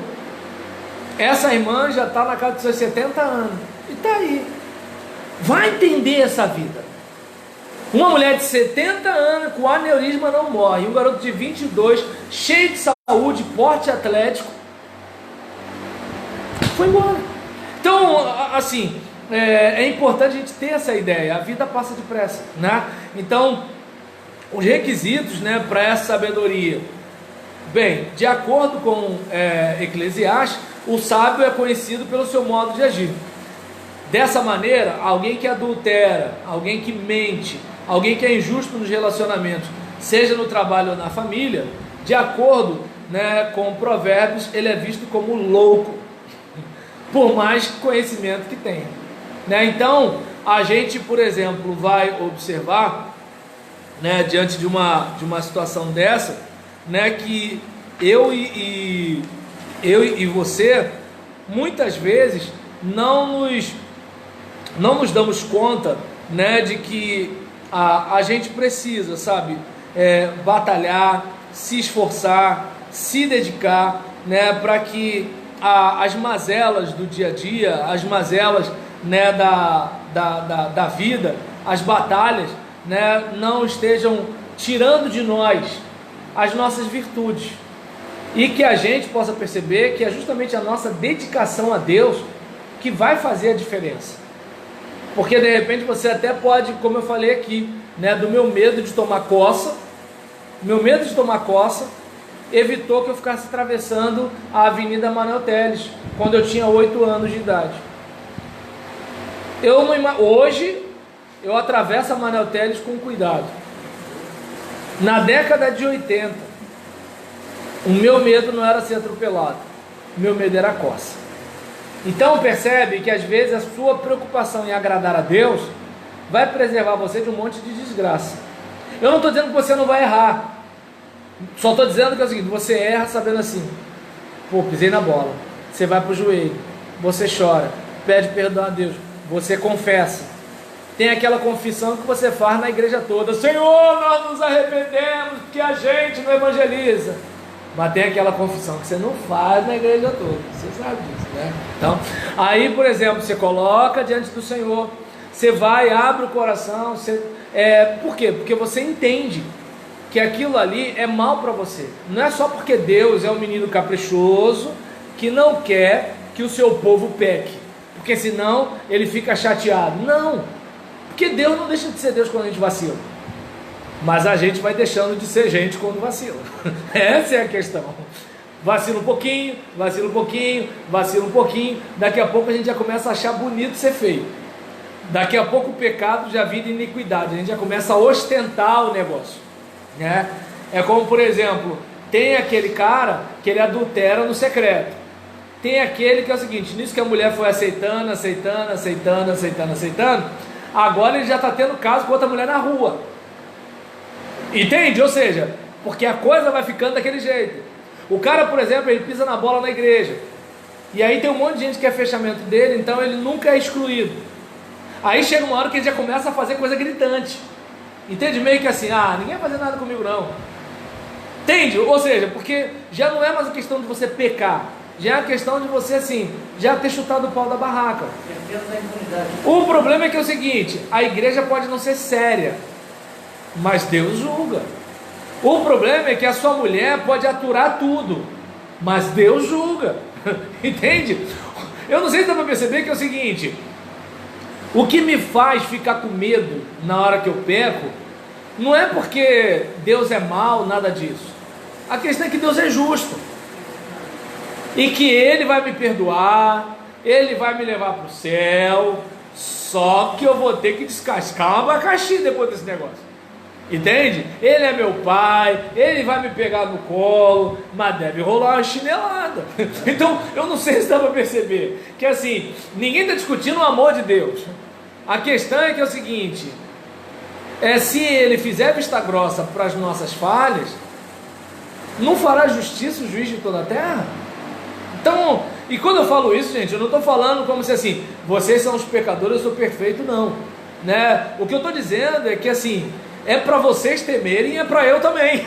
É isso que eu estou dizendo, não sei se deu para perceber. Eu estou falando assim, cuidado, mãozinha no que pega, né, esse negócio todinho, né? O que eu estou dizendo aqui é o fato de que assim, olha, Deus quer o nosso bem, só que Ele não vai plantar a nossa semente. Somos nós que temos que plantar, né? E aí onde entra a questão. Por isso que aquele que pega o caminho do pecado, ele é tido como louco. Por que louco? Porque ele sabe a consequência, mas faz a si mesmo, né? Então aí é uma situação.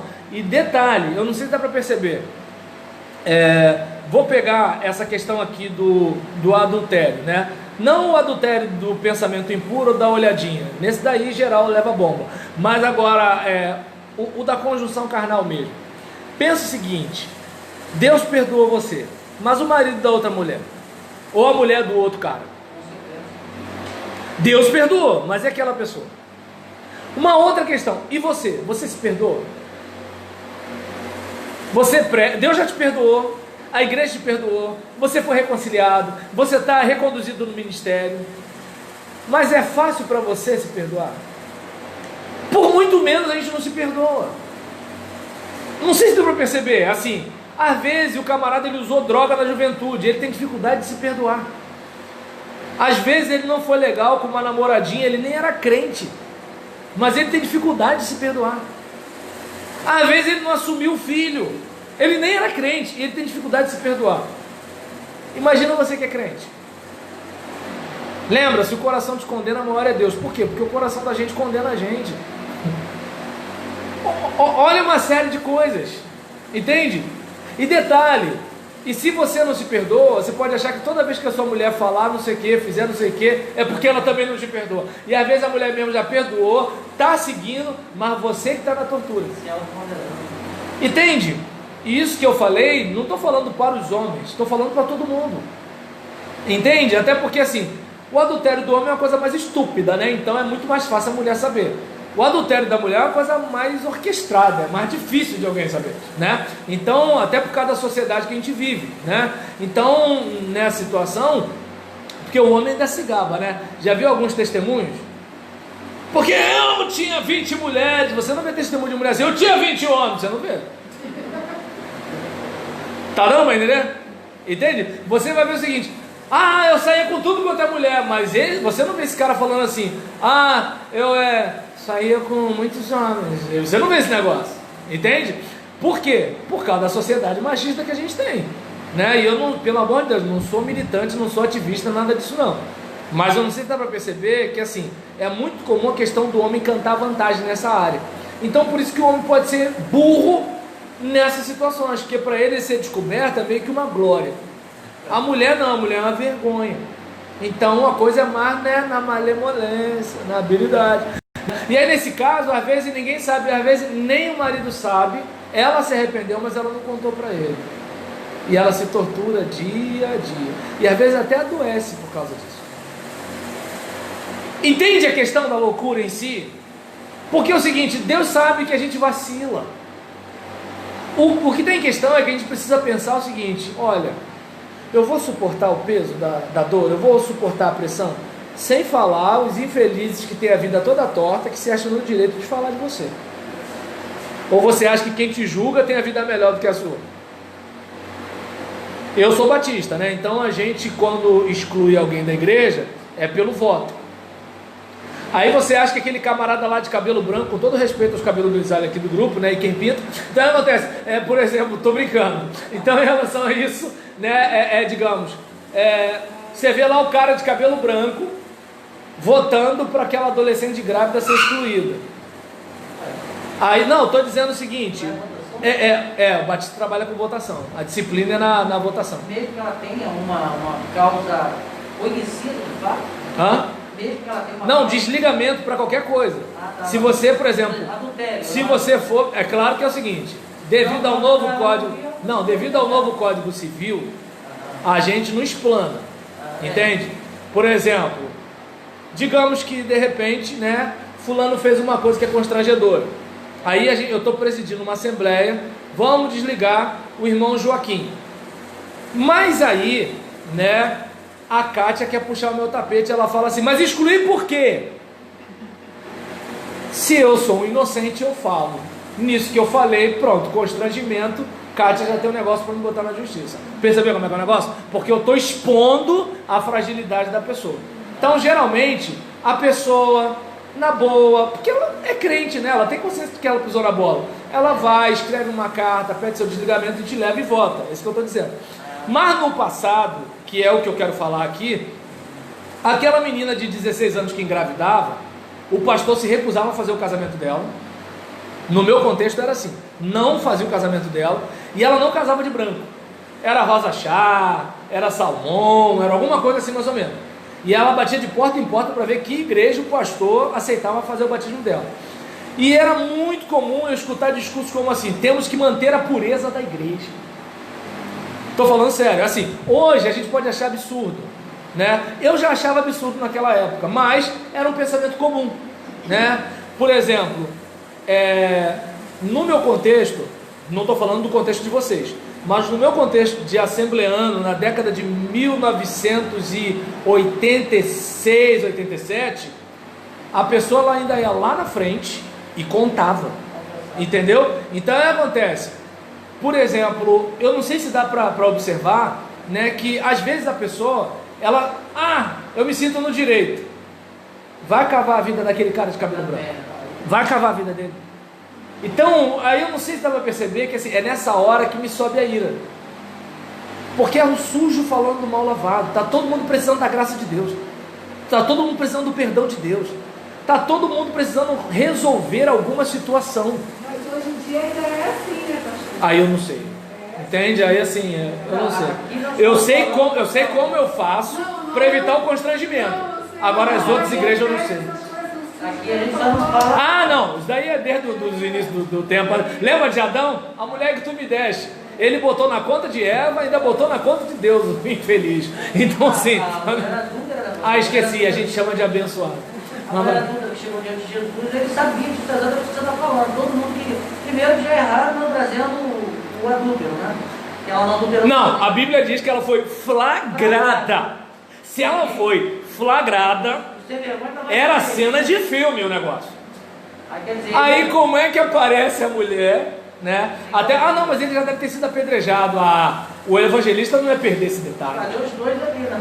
Imagina, não, se o cara tivesse sido apedrejado antes dela, ele ia perder um detalhe desse? Não ia, meu Deus do céu. Entendeu? Então aí a gente olha a situação dessa e você vê que assim, pô, então aí é aquele caso, né? Assim, primeiro que os caras queriam pegar Jesus, não queriam fazer o que é certo, né? Então a gente olha para isso e a gente percebe, né? Perdão, eu gastei tempo aqui para falar sobre a questão da loucura, né? Porque a loucura é justamente isso, né? De você estar numa situação em que, olha, é o pior para você, né? É como, por exemplo, minha filha, esse cara bate na mãe. Comigo vai ser diferente, pastor. Ele chorou quando o senhor estava pregando. Entendeu? Tá dando para entender? Então é aquele caso assim, mas olha, ele te esganou outro dia. Você veio outro dia para cá com o olho roxo. Não, mas é porque ele estava. A culpa é minha, pastor. Ele estava nervoso e eu, né, não sei o que lá. Daqui a pouco, sabe o que acontece? Ou essa mulher morre, ou esse pastor morre. Entende?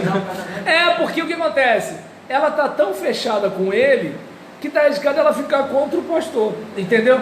Então, ou seja, a pessoa às vezes chega num nível de loucura. Entende? Chega num nível de loucura. Aquela questão, né? Eu lembro muito de um pagode, né? Ela e o namorado dela, eu e minha namorada, que tem uma frase, né? Que o compositor ele diz: pode parecer vulgar, mas rolava um clima de amor. Eu pensei, que amor é esse? Porque é o seguinte, hoje eu não falo tanto, né? Que a Gisele já passou dos 40, tem filho, vai dar um pouco mais de trabalho para o malandro que chegar chavecando. Mas há algum tempo atrás, seus 20 e poucos anos, eu falava assim: olha só, o cara que está em cima de você, ele está deixando claro o caráter que ele tem. Será que já não... Assim, eu já abriria logo o olho. Tudo bem, que vai ter uma mulher que vai me abordar, né? Porque assim, a geração mais nova, hoje em dia as meninas estão tudo oferecidas. Então os caras novos, eles não se sentem tanto. Mas os caras da minha idade são da época de pegar o violão, tocar pra menina, mandar carta, dar buquê de rosa. Ou seja, a nossa geração era uma geração que galanteava as mulheres. A geração de hoje não, né? A geração de hoje é que chama a mulher de cachorro, né? E elas gostam. Aí nesse caso, por exemplo, com todo respeito a quem gosta, tá? Aí nesse caso, em relação a isso, observa bem, um cara da minha idade sendo galanteado, treme na base. Só que você pensa o seguinte: pô, peraí, a dona sabe que eu sou casado, ela sabe que eu tenho um filhinho de 3 anos, ela sabe que vai acabar com o meu ministério. Pô, tudo bem, se eu largo tudo e fujo com ela. Mas e o amor? Ela deve estar assim, o amor? Ela deve achar e o amor? Não, mas tu tá entendendo? Mas eu pergunto, se você ama alguém, você vai arrebentar com a vida da pessoa que você ama? Porque uma das marcas do amor é você se importar com outra pessoa. Então eu não sei se dá para perceber que é o seguinte: você pode até se deixar levar pelo desejo, mas amor não é. Porque o amor é uma coisa que faz você pensar no outro. Entende? Aquela questão é o seguinte: poxa, olha, eu quero fazer isso aqui, mas minha mãe não merece isso, eu não vou fazer isso com ela, porque eu a amo. Entende? Esse era o meu pensamento de jovem. Toda vez que alguém me oferecia uma droga, uma cocaína, vinha minha mãe na cabeça, minha mãe não me... Exatamente. Entende? Assim. Quando você ama, o que acontece? Você pode ter até um impulso, mas você fica assim: poxa, eu não vou conseguir dormir em paz sabendo que eu estou fazendo isso com a pessoa que eu amo. É isso que eu estou dizendo. Quando a gente não ama, é uma outra situação. Ou quando a gente é psicopata, porque a gente não tem sensibilidade. Eu não estou dizendo que a gente não vai vacilar, pelo amor de Deus. Eu só estou dizendo que é o seguinte: quem provoca o negócio deixou claro o tipo de caráter que tem para mim. Entende? Então é assim, tudo bem, de repente a moça que tenta me seduzir é uma moça de família, entende? Mas eu vou ter minhas dúvidas. E aí eu penso o seguinte: se fez isso comigo, lá na frente, se eu fugir com ela vai deixar esse ato? Tá dando para entender? Ou seja, a questão de você botar tudo na balança. A questão, aí percebe a ideia da sabedoria? Eu não estou aqui falando, pelo amor de Deus, que a sabedoria significa que você é perfeito. Mas é que você para pensar, você senta, respira, você reflete, você olha bem e tudo, tal, vai daqui, vale a pena, daqui a 5 anos, se eu continuar fazendo isso, como é que vai ser ano que vem, como é que vai ficar a minha saúde? É como, por exemplo, como eu falei, às vezes a gente se entrega ao desejo. Esse calor que fez essa semana, o abacaxi docinho, fui comendo, e detalhe, não deu gastrite, não deu nada, de boa. Aí o que aconteceu? Quando eu fui comer minha costelinha salgada, não pude ter o prazer que teria se eu tivesse dosado a quantidade de abacaxi. E eu peguei coisa boba, abacaxi. Só para a gente ter uma ideia, né, da importância de ter o cuidado, né, de que assim, vamos curtir a vida? Vamos. Lembrando que a gente vai prestar contas para o Criador. E esse prestar contas para o Criador não quer dizer necessariamente que o Criador vai ser cruel com a gente, mas são leis que ele criou. Como, por exemplo, quer ver? Gratidão e generosidade. Tudo bem que muito crente é ingrato e muito crente não é generoso, mesmo lendo a Bíblia. Por exemplo, quer ver? Quantas vezes nós prosperamos por causa disso? Gratidão e generosidade. Porque nisso que você é generoso, até a própria pessoa, entende? É como, por exemplo, eu fui pregar numa igreja, né, lá em Alcântara, e a igreja me deu um envelope de gratificação pelo pregador, aquele negócio, né, de ajudar no combustível e tudo tal. No envelope tinha R$400. Aí quando esse pastor foi pregar na minha igreja, a minha igreja não tinha esse costume, né, de dar uma moral para o pregador, né? E aí assim, eu ficava naquela situação de conversar com o tesoureiro, aquele negócio todinho e tudo tal. Eu falei assim, não, tirei do meu bolso R$50, dei na mão da presidente dos diáconos, eu falei assim, entrega isso aqui para o pregador, porque se a minha igreja não tem generosidade, o problema é dela, mas eu tenho. Entende? Não, na época eu era, só que Batista não manda na igreja, entendeu? Batista discute, vota, sim, não, tem uns negócios mais ou menos assim, entende? Então, é meio congresso nacional, você debate, discute, apresenta, tal, uma coisa assim. E aí nesse caso, né, por exemplo, onde eu quero chegar, né? É claro que obviamente você como pastor pode aprender a manipular e todo mundo fazer o que você quer, só que eu quero ser um pastor crente, então eu jogo nas regras. E aí nesse caso, né, pago um preço, mas Deus sabe todas as coisas. E aí nessa situação, onde eu quero chegar com isso? Vou fazer por quê? Porque a generosidade, né, e a gratidão estão numa lei que você não controla. Você pode estar desempregado, mas se você é uma pessoa generosa e grata, eu não sei como Deus libera os recursos. Eu não sei explicar como isso acontece, entende? Detalhe, que só de você ser grato, todo mundo já gosta de você, entende? Mas gente ruim não gosta de ninguém. Aí nesse caso, gente ruim então não pode fazer nada. Então nesse caso, gente ruim, se você não falar nada, ele já não gosta de você. Então nesse caso, mas aí é o problema dele, não é seu, né? Então, em relação, por exemplo, a isso, gente, quantas vezes, eu tiro por mim, né? Eu, por exemplo, vou pregar numa igreja, tem igreja que não dá nem um copo d'água.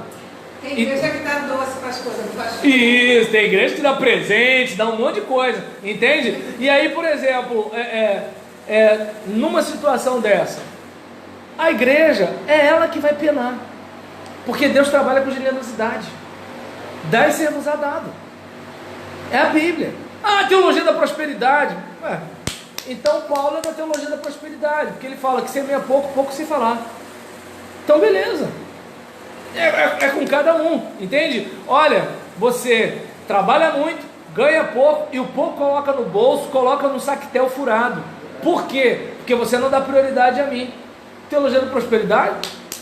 Então ajeita a teologia da prosperidade. Eu sei que tem gente que é pão duro e quer rebater textos que falam da generosidade. A questão da gratidão. Por exemplo, lembra do exército de Josafá? Rendem graças ao Senhor, porque a sua misericórdia dura para sempre. Enquanto eles estão adorando a Deus, Deus está confundindo os inimigos. Olha que coisa interessante. Deus habita em meus louvores. E quem habita na murmuração, e se Deus habita no louvor? Entende como é que é o negócio? Ah, mas isso aqui de novo. Ah, mas chuchu de novo. Ah, mas ovo de novo. Ah, mas esse emprego, essa empresa não vai para frente. Ah, essas crianças, esse marido. Ah, essa mulher. Beleza. O que estava ruim ficou pior com a murmuração. Agora quando você vai para a gratidão, mesmo sem melhorar, teu olhar mudou, você já se sente melhor, entende? E sem falar que Deus habita no meio dos louvores. Onde tem louvor, onde tem gratidão, onde tem exaltação a Deus, Deus está. Agora onde tem gratidão, onde tem murmuração, é 40 anos no deserto. Mente de gafanhoto, vai morrer no deserto, miserável. Entendeu? Então eu não sei se dá para perceber que é o seguinte, são leis. Por que eu estou falando isso tudo? Porque às vezes você vê, né, falando sobre você não ser louco, de acordo com a literatura de sabedoria, você vê que assim, o que é loucura? Loucura é você desobedecer a Deus. Por que é loucura? Porque Ele está dando a dica de como tem que ser, você sabe como tem que ser, a Bíblia exemplifica a vida de pessoas que tomaram decisões erradas, você vê aquilo todo dia, pelo amor de Deus. É aquele caso, vamos pegar o caso de Salomão. Todo mundo fala das 1000 mulheres de Salomão, mas ninguém pensa que uma mulher só já influencia o marido. Imagina 1000. Entende como é o negócio? Mas homem é burro, só pensou em quê? Naquilo. Agora se ele pensar, entende? No além daquilo, ele, peraí, caramba, porque como é que ele foi persuadido a abandonar Deus? Mulher no ouvido. Aí eu pergunto, o cara está escolhendo bem? Pablo Marçal usa uma frase que eu acho interessante: quem erra no recrutamento vai ter que investir no treinamento. Porque é o seguinte, pegou o ônibus errado, vai ter que ter todo um trabalho de educação, entende? Porque a tendência é a pessoa te influenciar. E detalhe, lá atrás o texto já dizia que o rei não devia ficar com harém. Só que assim, Saul pega o caminho errado, Davi pega o harém de Saul, Salomão pega a mesma onda, e eles vão que vão, e aí acontece o que acontece. Mas a dica foi dada lá atrás, mas aí é a tal da loucura. Então Eclesiastes, né, ele apresenta conselhos aos homens que podem tornar a vida debaixo do sol digna e prazerosa, como por exemplo, alegria de viver, né? O trabalho é alegria de viver. Um dos temas que trata o prazer de viver é o trabalho, que de acordo com Eclesiastes, deve ser realizado com diligência e perseverança. 5:30 da manhã, chuva fina, hoje não vou. O encarregado está te vendo. Semana que vem, né? Greve de ônibus e de trem, não vou. O encarregado está te vendo, né? Aí o que acontece? E fica nessa brincadeira, até que chega o dia que vai ter que ter corte. Fulano, quem corta? Quem é que dá menos resultado? Esse é o caso, entende? Então, a questão da perseverança. Você saiu para vender, não vendeu hoje, não vai vender amanhã? Não vai vender semana que vem? Álcool em gel estava parado lá, até que veio coronavírus, superfaturou. E aí você tinha camelô na rua vendendo álcool em gel. Olha aí como é que é o negócio. Por exemplo, cursos online, produtos online, livros online, não sei o que lá online. Ninguém praticamente fazia isso. Veio a pandemia, o dinheiro mudou de mão. O pessoal comprava na loja física, começou a comprar na loja virtual. Quem já estava na loja, a loja virtual não vende muito, mas agora é a pandemia. Entende? Eu não sei se dá para perceber que assim, a diligência e a perseverança. Hoje você não vendeu, mas amanhã você vai vender. Hoje você não conseguiu, mas amanhã você vai conseguir. O problema é que a gente para no meio do caminho. E aí é aquele caso, você está cavando para encontrar petróleo, mas você desistiu. Aí o que acontece? O petróleo estava lá embaixo te esperando, mas você desistiu. Entende? Então a coisa é mais ou menos assim. É aquele rapaz, hoje não, né? Porque antigamente eu sou do tempo, né, que prende, né? Como é que é? Prende suas cabras que meu bode está solto. Hoje não, mãe. Hoje prende o bonde que é melhor. Então nesse caso prende o bonde, hoje está sinistro. Então nesse caso tá arriscado o bode ser inocente na parada. Então nessa situação, observa bem, em relação, né, a essa questão, o rapaz ele ia, tentava se aproximar e falava e tudo. Aí às vezes a menina estava ainda lembrando do antigo namorado, não sei o que lá, tal. E aí às vezes ele desiste, só que às vezes ele estava perto já de conseguir a namorada, né? Hoje eu não sei nem se dá cantada mais. Antigamente tinha cantar, o que é cantar? É música, né? Então assim, aí por exemplo, numa situação dessa, né, às vezes o indivíduo, ele por não perseverar, por não ser diligente, às vezes ele perde a mulher da vida dele, e aí vai na outra que é mais fácil. Só que a outra já é mais fácil porque é mais fácil, e aí ele pegou o ônibus errado. Então, assim, não estou falando de hoje, a cultura de hoje é outra, estou falando, né, do meu tempo. E assim, eu estou super fora do mercado, né, gente? 23 anos só de casado, 3 anos de namoro e noivado, são 26 anos numa outra cultura. Então, eu acho que hoje mudou. Vocês que são mães de jovens e adolescentes e pais, hoje mudou muito, não mudou? Então. Eu falo, Giovanni, escreve aí, show de bola. Mãe, ninguém fala. Entendeu? Crush, exatamente. Ficante sério, ficante mais ou menos. Ficante mais ou menos, esse daí eu não conhecia não. Entendeu? Então. Depois que nem namorar, noivo, não, até porque assim, solteiro hoje é quem não está namorando. Para mim, solteiro é quem não é casado, né? Então, por exemplo, apesar de eu estar falando meio que desatualizado, mas vocês entenderam o que eu quis dizer, né? Então, a importância da diligência e da perseverança, isso para tudo na vida, né? Na espiritualidade, né? Ficai, até que do alto sejais revestidos de poder. Ah, mas eu estou aqui hoje, não aconteceu nada. Ficai em Jerusalém. Ah, mas 2 dias. Ficai em Jerusalém.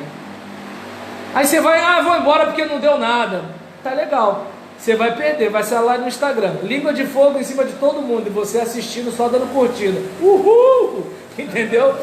Por quê? Porque você não estava lá, entende? Dura coisa me pediste, Eliseu, se você me vir na hora que eu for arrebatado, beleza, você vai ter a porção do herdeiro, show de bola. Ninguém fala mais show de bola, olha aí, né? Quase que eu falei paguei mico, mas ninguém mais fala paguei mico, né? Então, fazer o que, né, gente? Estou envelhecendo, não tem para onde correr. E aí, a importância do trabalho e da alegria de viver. A importância, né, de Eclesiastes, né, que é página 161. Eclesiastes ensina que os jovens devem utilizar a sua juventude para servir a Deus. Não devemos nos orgulhar, pois todos morreremos, certo? A vida do homem sem Deus é fútil. A sabedoria deve ser o alvo dos homens. Não vamos esquecer, gente.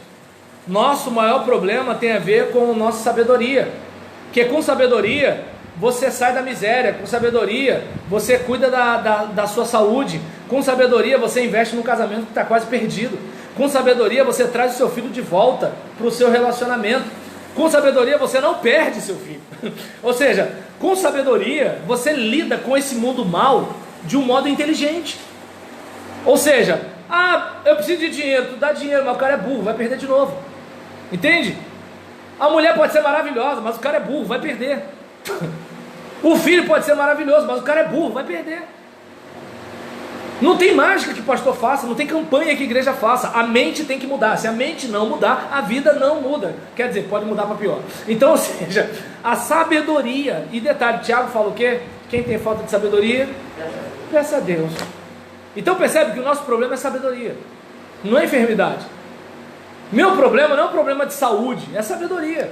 Se eu tivesse um pouquinho mais de sabedoria, estava gostoso o abacaxi, eu não cairia nessa, entende? Viu? É o Satanás, viu? Eu estou aqui sofrendo as consequências e ainda estou com saudade do miserável do abacaxi. Então nesse caso, né, sabedoria deve ser o alvo dos homens. Não temos controle sobre o tempo. Hoje tu está novo, daqui a pouco está velho, né? A gente precisa aprender a gerir melhor o tempo. A história se repete. Você pode reparar, é sempre o homem querendo abusar do outro homem, o homem flagelar o outro homem.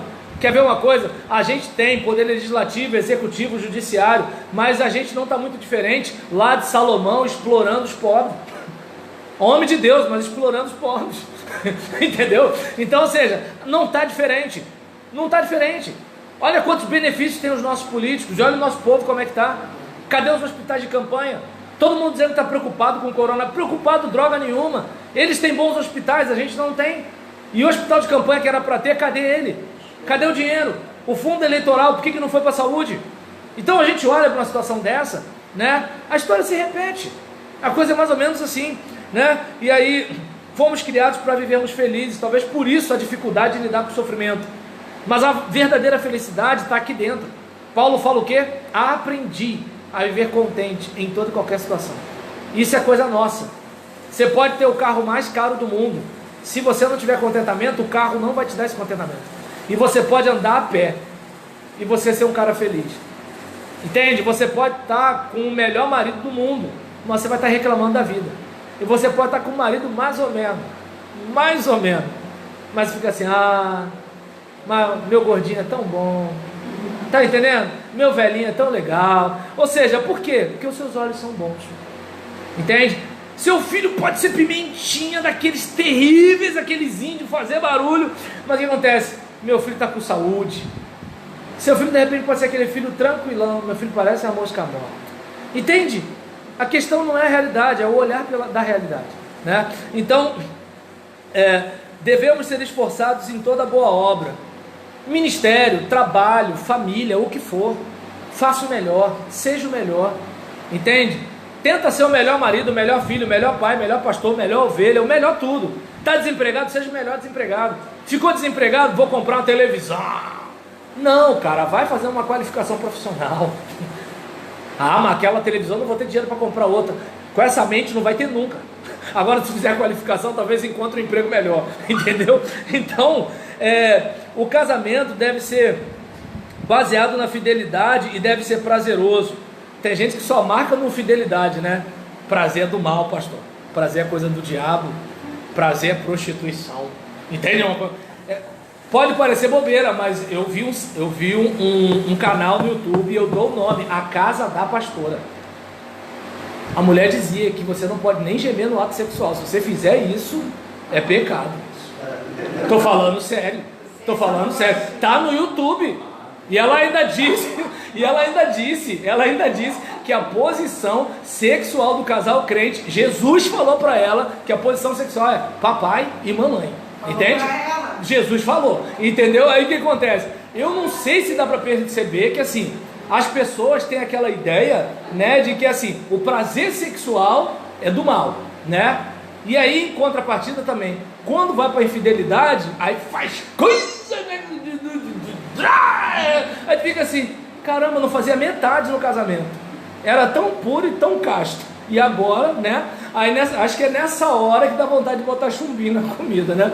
Então, em relação a isso, né, a importância tanto da fidelidade quanto do prazer, né? Porque às vezes o indivíduo ele é todo cheio de trava, precisa de terapia e não sabe, olha aí, precisa de terapia e não sabe, né? Então, eu não aguentei, eu fui no canal, eu comentei, eu falei, onde está na Bíblia que não pode? Desculpa, eu botei, onde está na Bíblia que não pode gemer no sexo? Aí uma dona falou assim, porque se gemer é coisa de filme pornô. Eu falei, e se os irmãos que estão gemendo não viram filme pornô? E aí? Porque quem viu pode ter culpa, mas quem não viu? Entendeu? Aí você percebe que a pessoa tem problema e bota na Bíblia, e pior, quer normatizar a vida sexual dos outros, quando a Bíblia não fala sobre esse assunto. Aí você percebe a importância de você ter conhecimento bíblico. Se assusta com a minha cara não, Tine, é que eu fico assim, eu não consigo entender como pode um negócio desse. Sabe o que é isso? A gente tem dificuldade de falar. Por exemplo, eu estou falando naturalmente sobre isso, por quê? Porque sexo faz parte da natureza humana. Fala sobre a relação do homem. Cantares, entendeu? E teve gente que falou, não, é o relacionamento de Cristo com a igreja. Ou seja, a gente vai até falar isso no próximo encontro, por quê? Cristo com a igreja, porque o pessoal não quer esse pode... se ele me beijasse. Não, isso aí é a igreja com Jesus. Não vamos pensar nessas coisas do Satanás, não. Entendeu como é que é o negócio? Então, a gente vê, né, que ele aponta ensinamentos que Eclesiastes nos confere o quê? Discernimento para uma vida melhor, uma compreensão melhor da vida. Porque observa bem, um casal que tem prazer sexual sofre menos tentação, meu Deus do céu. Assim, tentação existe porque nós somos seres humanos, mas uma coisa é você querer comer uma feijoada de barriga cheia, outra coisa é você querer comer uma feijoada de barriga vazia. É diferente. Uma coisa é você ir fazer compra depois de ter almoçado, outra coisa é você ir fazer compra com o estômago vazio. Então é diferente. Aí, por exemplo, a gente olha e vê a importância, né, dessas dicas. O controle divino em Eclesiastes e outros livros poéticos, né? Em Eclesiastes 3, Salomão revela que os homens não têm controle sobre os acontecimentos da vida, pois eles já foram determinados e por isso eles não poderão fugir das tristezas e alegrias da fartura e da escassez. É aquele caso, você não sabe, você de repente está cheio de sonhos, como eu falei para aquele casal apaixonado. E realmente, gente, é muito legal fazer casamento. Você olha para os noivos, sabe, dá uma sensação até gostosa no coração. Falando sério, dá uma saudade. Eu lembro do meu casamento, eu não lembro de nada que o pastor falou. Eu gravei, porque eu sabia que eu não ia lembrar, entende? Porque eu só pensava na Gisélia, entendeu? Eu falei, é hoje. Então o que acontece? É um tipo de situação, aí você vê aquele casal cheio de sonhos, né? Desculpa se vocês não pensaram isso, mas eu pensei. Pode me julgar, gente. Então o que acontece? Diante de uma situação dessa, mas vocês percebem, isso é tão bonito, mas a gente parece que demonizou o negócio. E o pior é que nisso que demoniza, fantasia, coisa lá fora. Aí, ou seja, onde o Satanás está, eu não vejo. Onde o Satanás não está, eu coloco.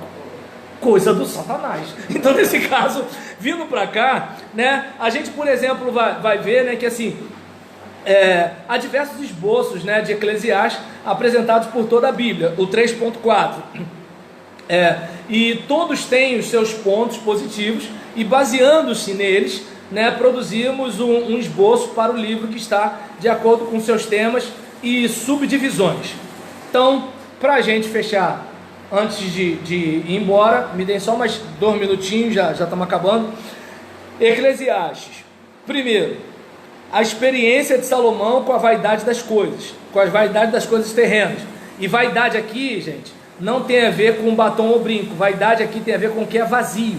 Bolha de sabão, cortina de fumaça, coisa que assim, você se agarrou, mas não tem como se agarrar. Quem que já tentou comer algodão doce, né? Você tenta comer, mas não mastiga. Entende? Vaidade aqui é isso. Por isso que, por exemplo, você às vezes se agarra a uma coisa que vai passar logo, como a juventude. Saúde é um negócio que você tem hoje, pode não ter amanhã. Deu para entender mais ou menos aqui a ideia? Então, a experiência de Salomão com a vaidade das coisas terrenas. O ciclo contínuo das coisas na criação, capítulo 1, versículo 3 a 11. A insuficiência do conhecimento, sabedoria, capítulo 1, versículo 12 a 18. A vaidade dos prazeres, capítulo 2, versículo 1 a 11. A sabedoria superior à loucura, mas ambas têm um fim, capítulo 2, versículo 12 a 26. A fatigante roda da vida, capítulo 3, versículo 1 a 22. Lembra? Tempo para tudo. As injustiças sociais, capítulo 4, versículo 1 a 12. Segundo ponto, onde ele abre um primeiro parêntese. Reflexão e máximas sapienciais, capítulo 4, versículo 9, até o capítulo 5, versículo 12. 3, ponto 3, a amargura do desapontamento, capítulo 5, versículo 13, até o capítulo 6, versículo 12. Parte 4, abre um segundo parênteses, reflexão e máximas sapienciais, capítulo 7, versículo 1 a 22. Ponto 5, mais sobre a sabedoria. 1, o dever para com a autoridade, capítulo 8, versículo 1 a 9. 2, o que sucede aos ímpios, sucede aos justos, capítulo 8, versículo 10, até o capítulo 9, versículo 6. 3, a alegria da vida, capítulo 9, versículo 7 a 11. 4, os homens não têm controle sobre a história, capítulo 9, versículo 11 a 18. 5, evitando pequenos erros, capítulo 10, versículo 1 a 20. A última parte, conclusões do autor, capítulos 11 e 12. Bem, o investimento na vida, capítulo 11, versículo 1 a 6. 2, o viver com prudência, capítulo 11, versículo 7 a 10. 3, aproveitando o melhor da vida, capítulo 12, versículo 1. 4, a fragilidade, a efemeridade da vida, ou brevidade da vida, capítulo 12, versículo 1 a 8. 5, a conclusão do autor. E aí, concluindo aqui, observamos no esboço acima que o conteúdo de Eclesiastes tem começo, meio e fim. Para que isso fosse possível, Salomão dispôs os temas de tal maneira que cada um leva a um outro mais enfático, até chegar ao ápice do livro, que é a apresentação da velhice humana e a conclusão do autor no capítulo 12, que tem a ver com lembrar de Deus, lembrar do Criador, focar em Deus, obedecer a Deus. E aí, como questão para reflexão, né, que eu e você possamos observar o seguinte aqui, né, quanto ao livro de Eclesiastes, que eu e você vejamos que ele apresenta que a alegria da vida deve ser aproveitada pelos homens, e como isso é possível, né, sem que a santidade seja comprometida. E viu que ser santo não é ser esquisito, porque o pessoal confunde ser santo com ser esquisito, né? O esquisito é esquisito, sendo santo ou não. O santo, ele é consagrado a Deus, mas ele tem saúde mental, ele tem saúde emocional, ele não perturba os outros e não enche os outros de culpa, né? Então que eu e você possamos pensar, né, na questão, né, do próprio termo Eclesiastes, né, o Corrélite, o pregador, aquele que está ali, né, no ajuntamento, né, com aquelas pessoas, e que a gente possa ver com carinho, né, essa questão da vida diária. Amém? Então deixa eu fechar aqui para a gente orar.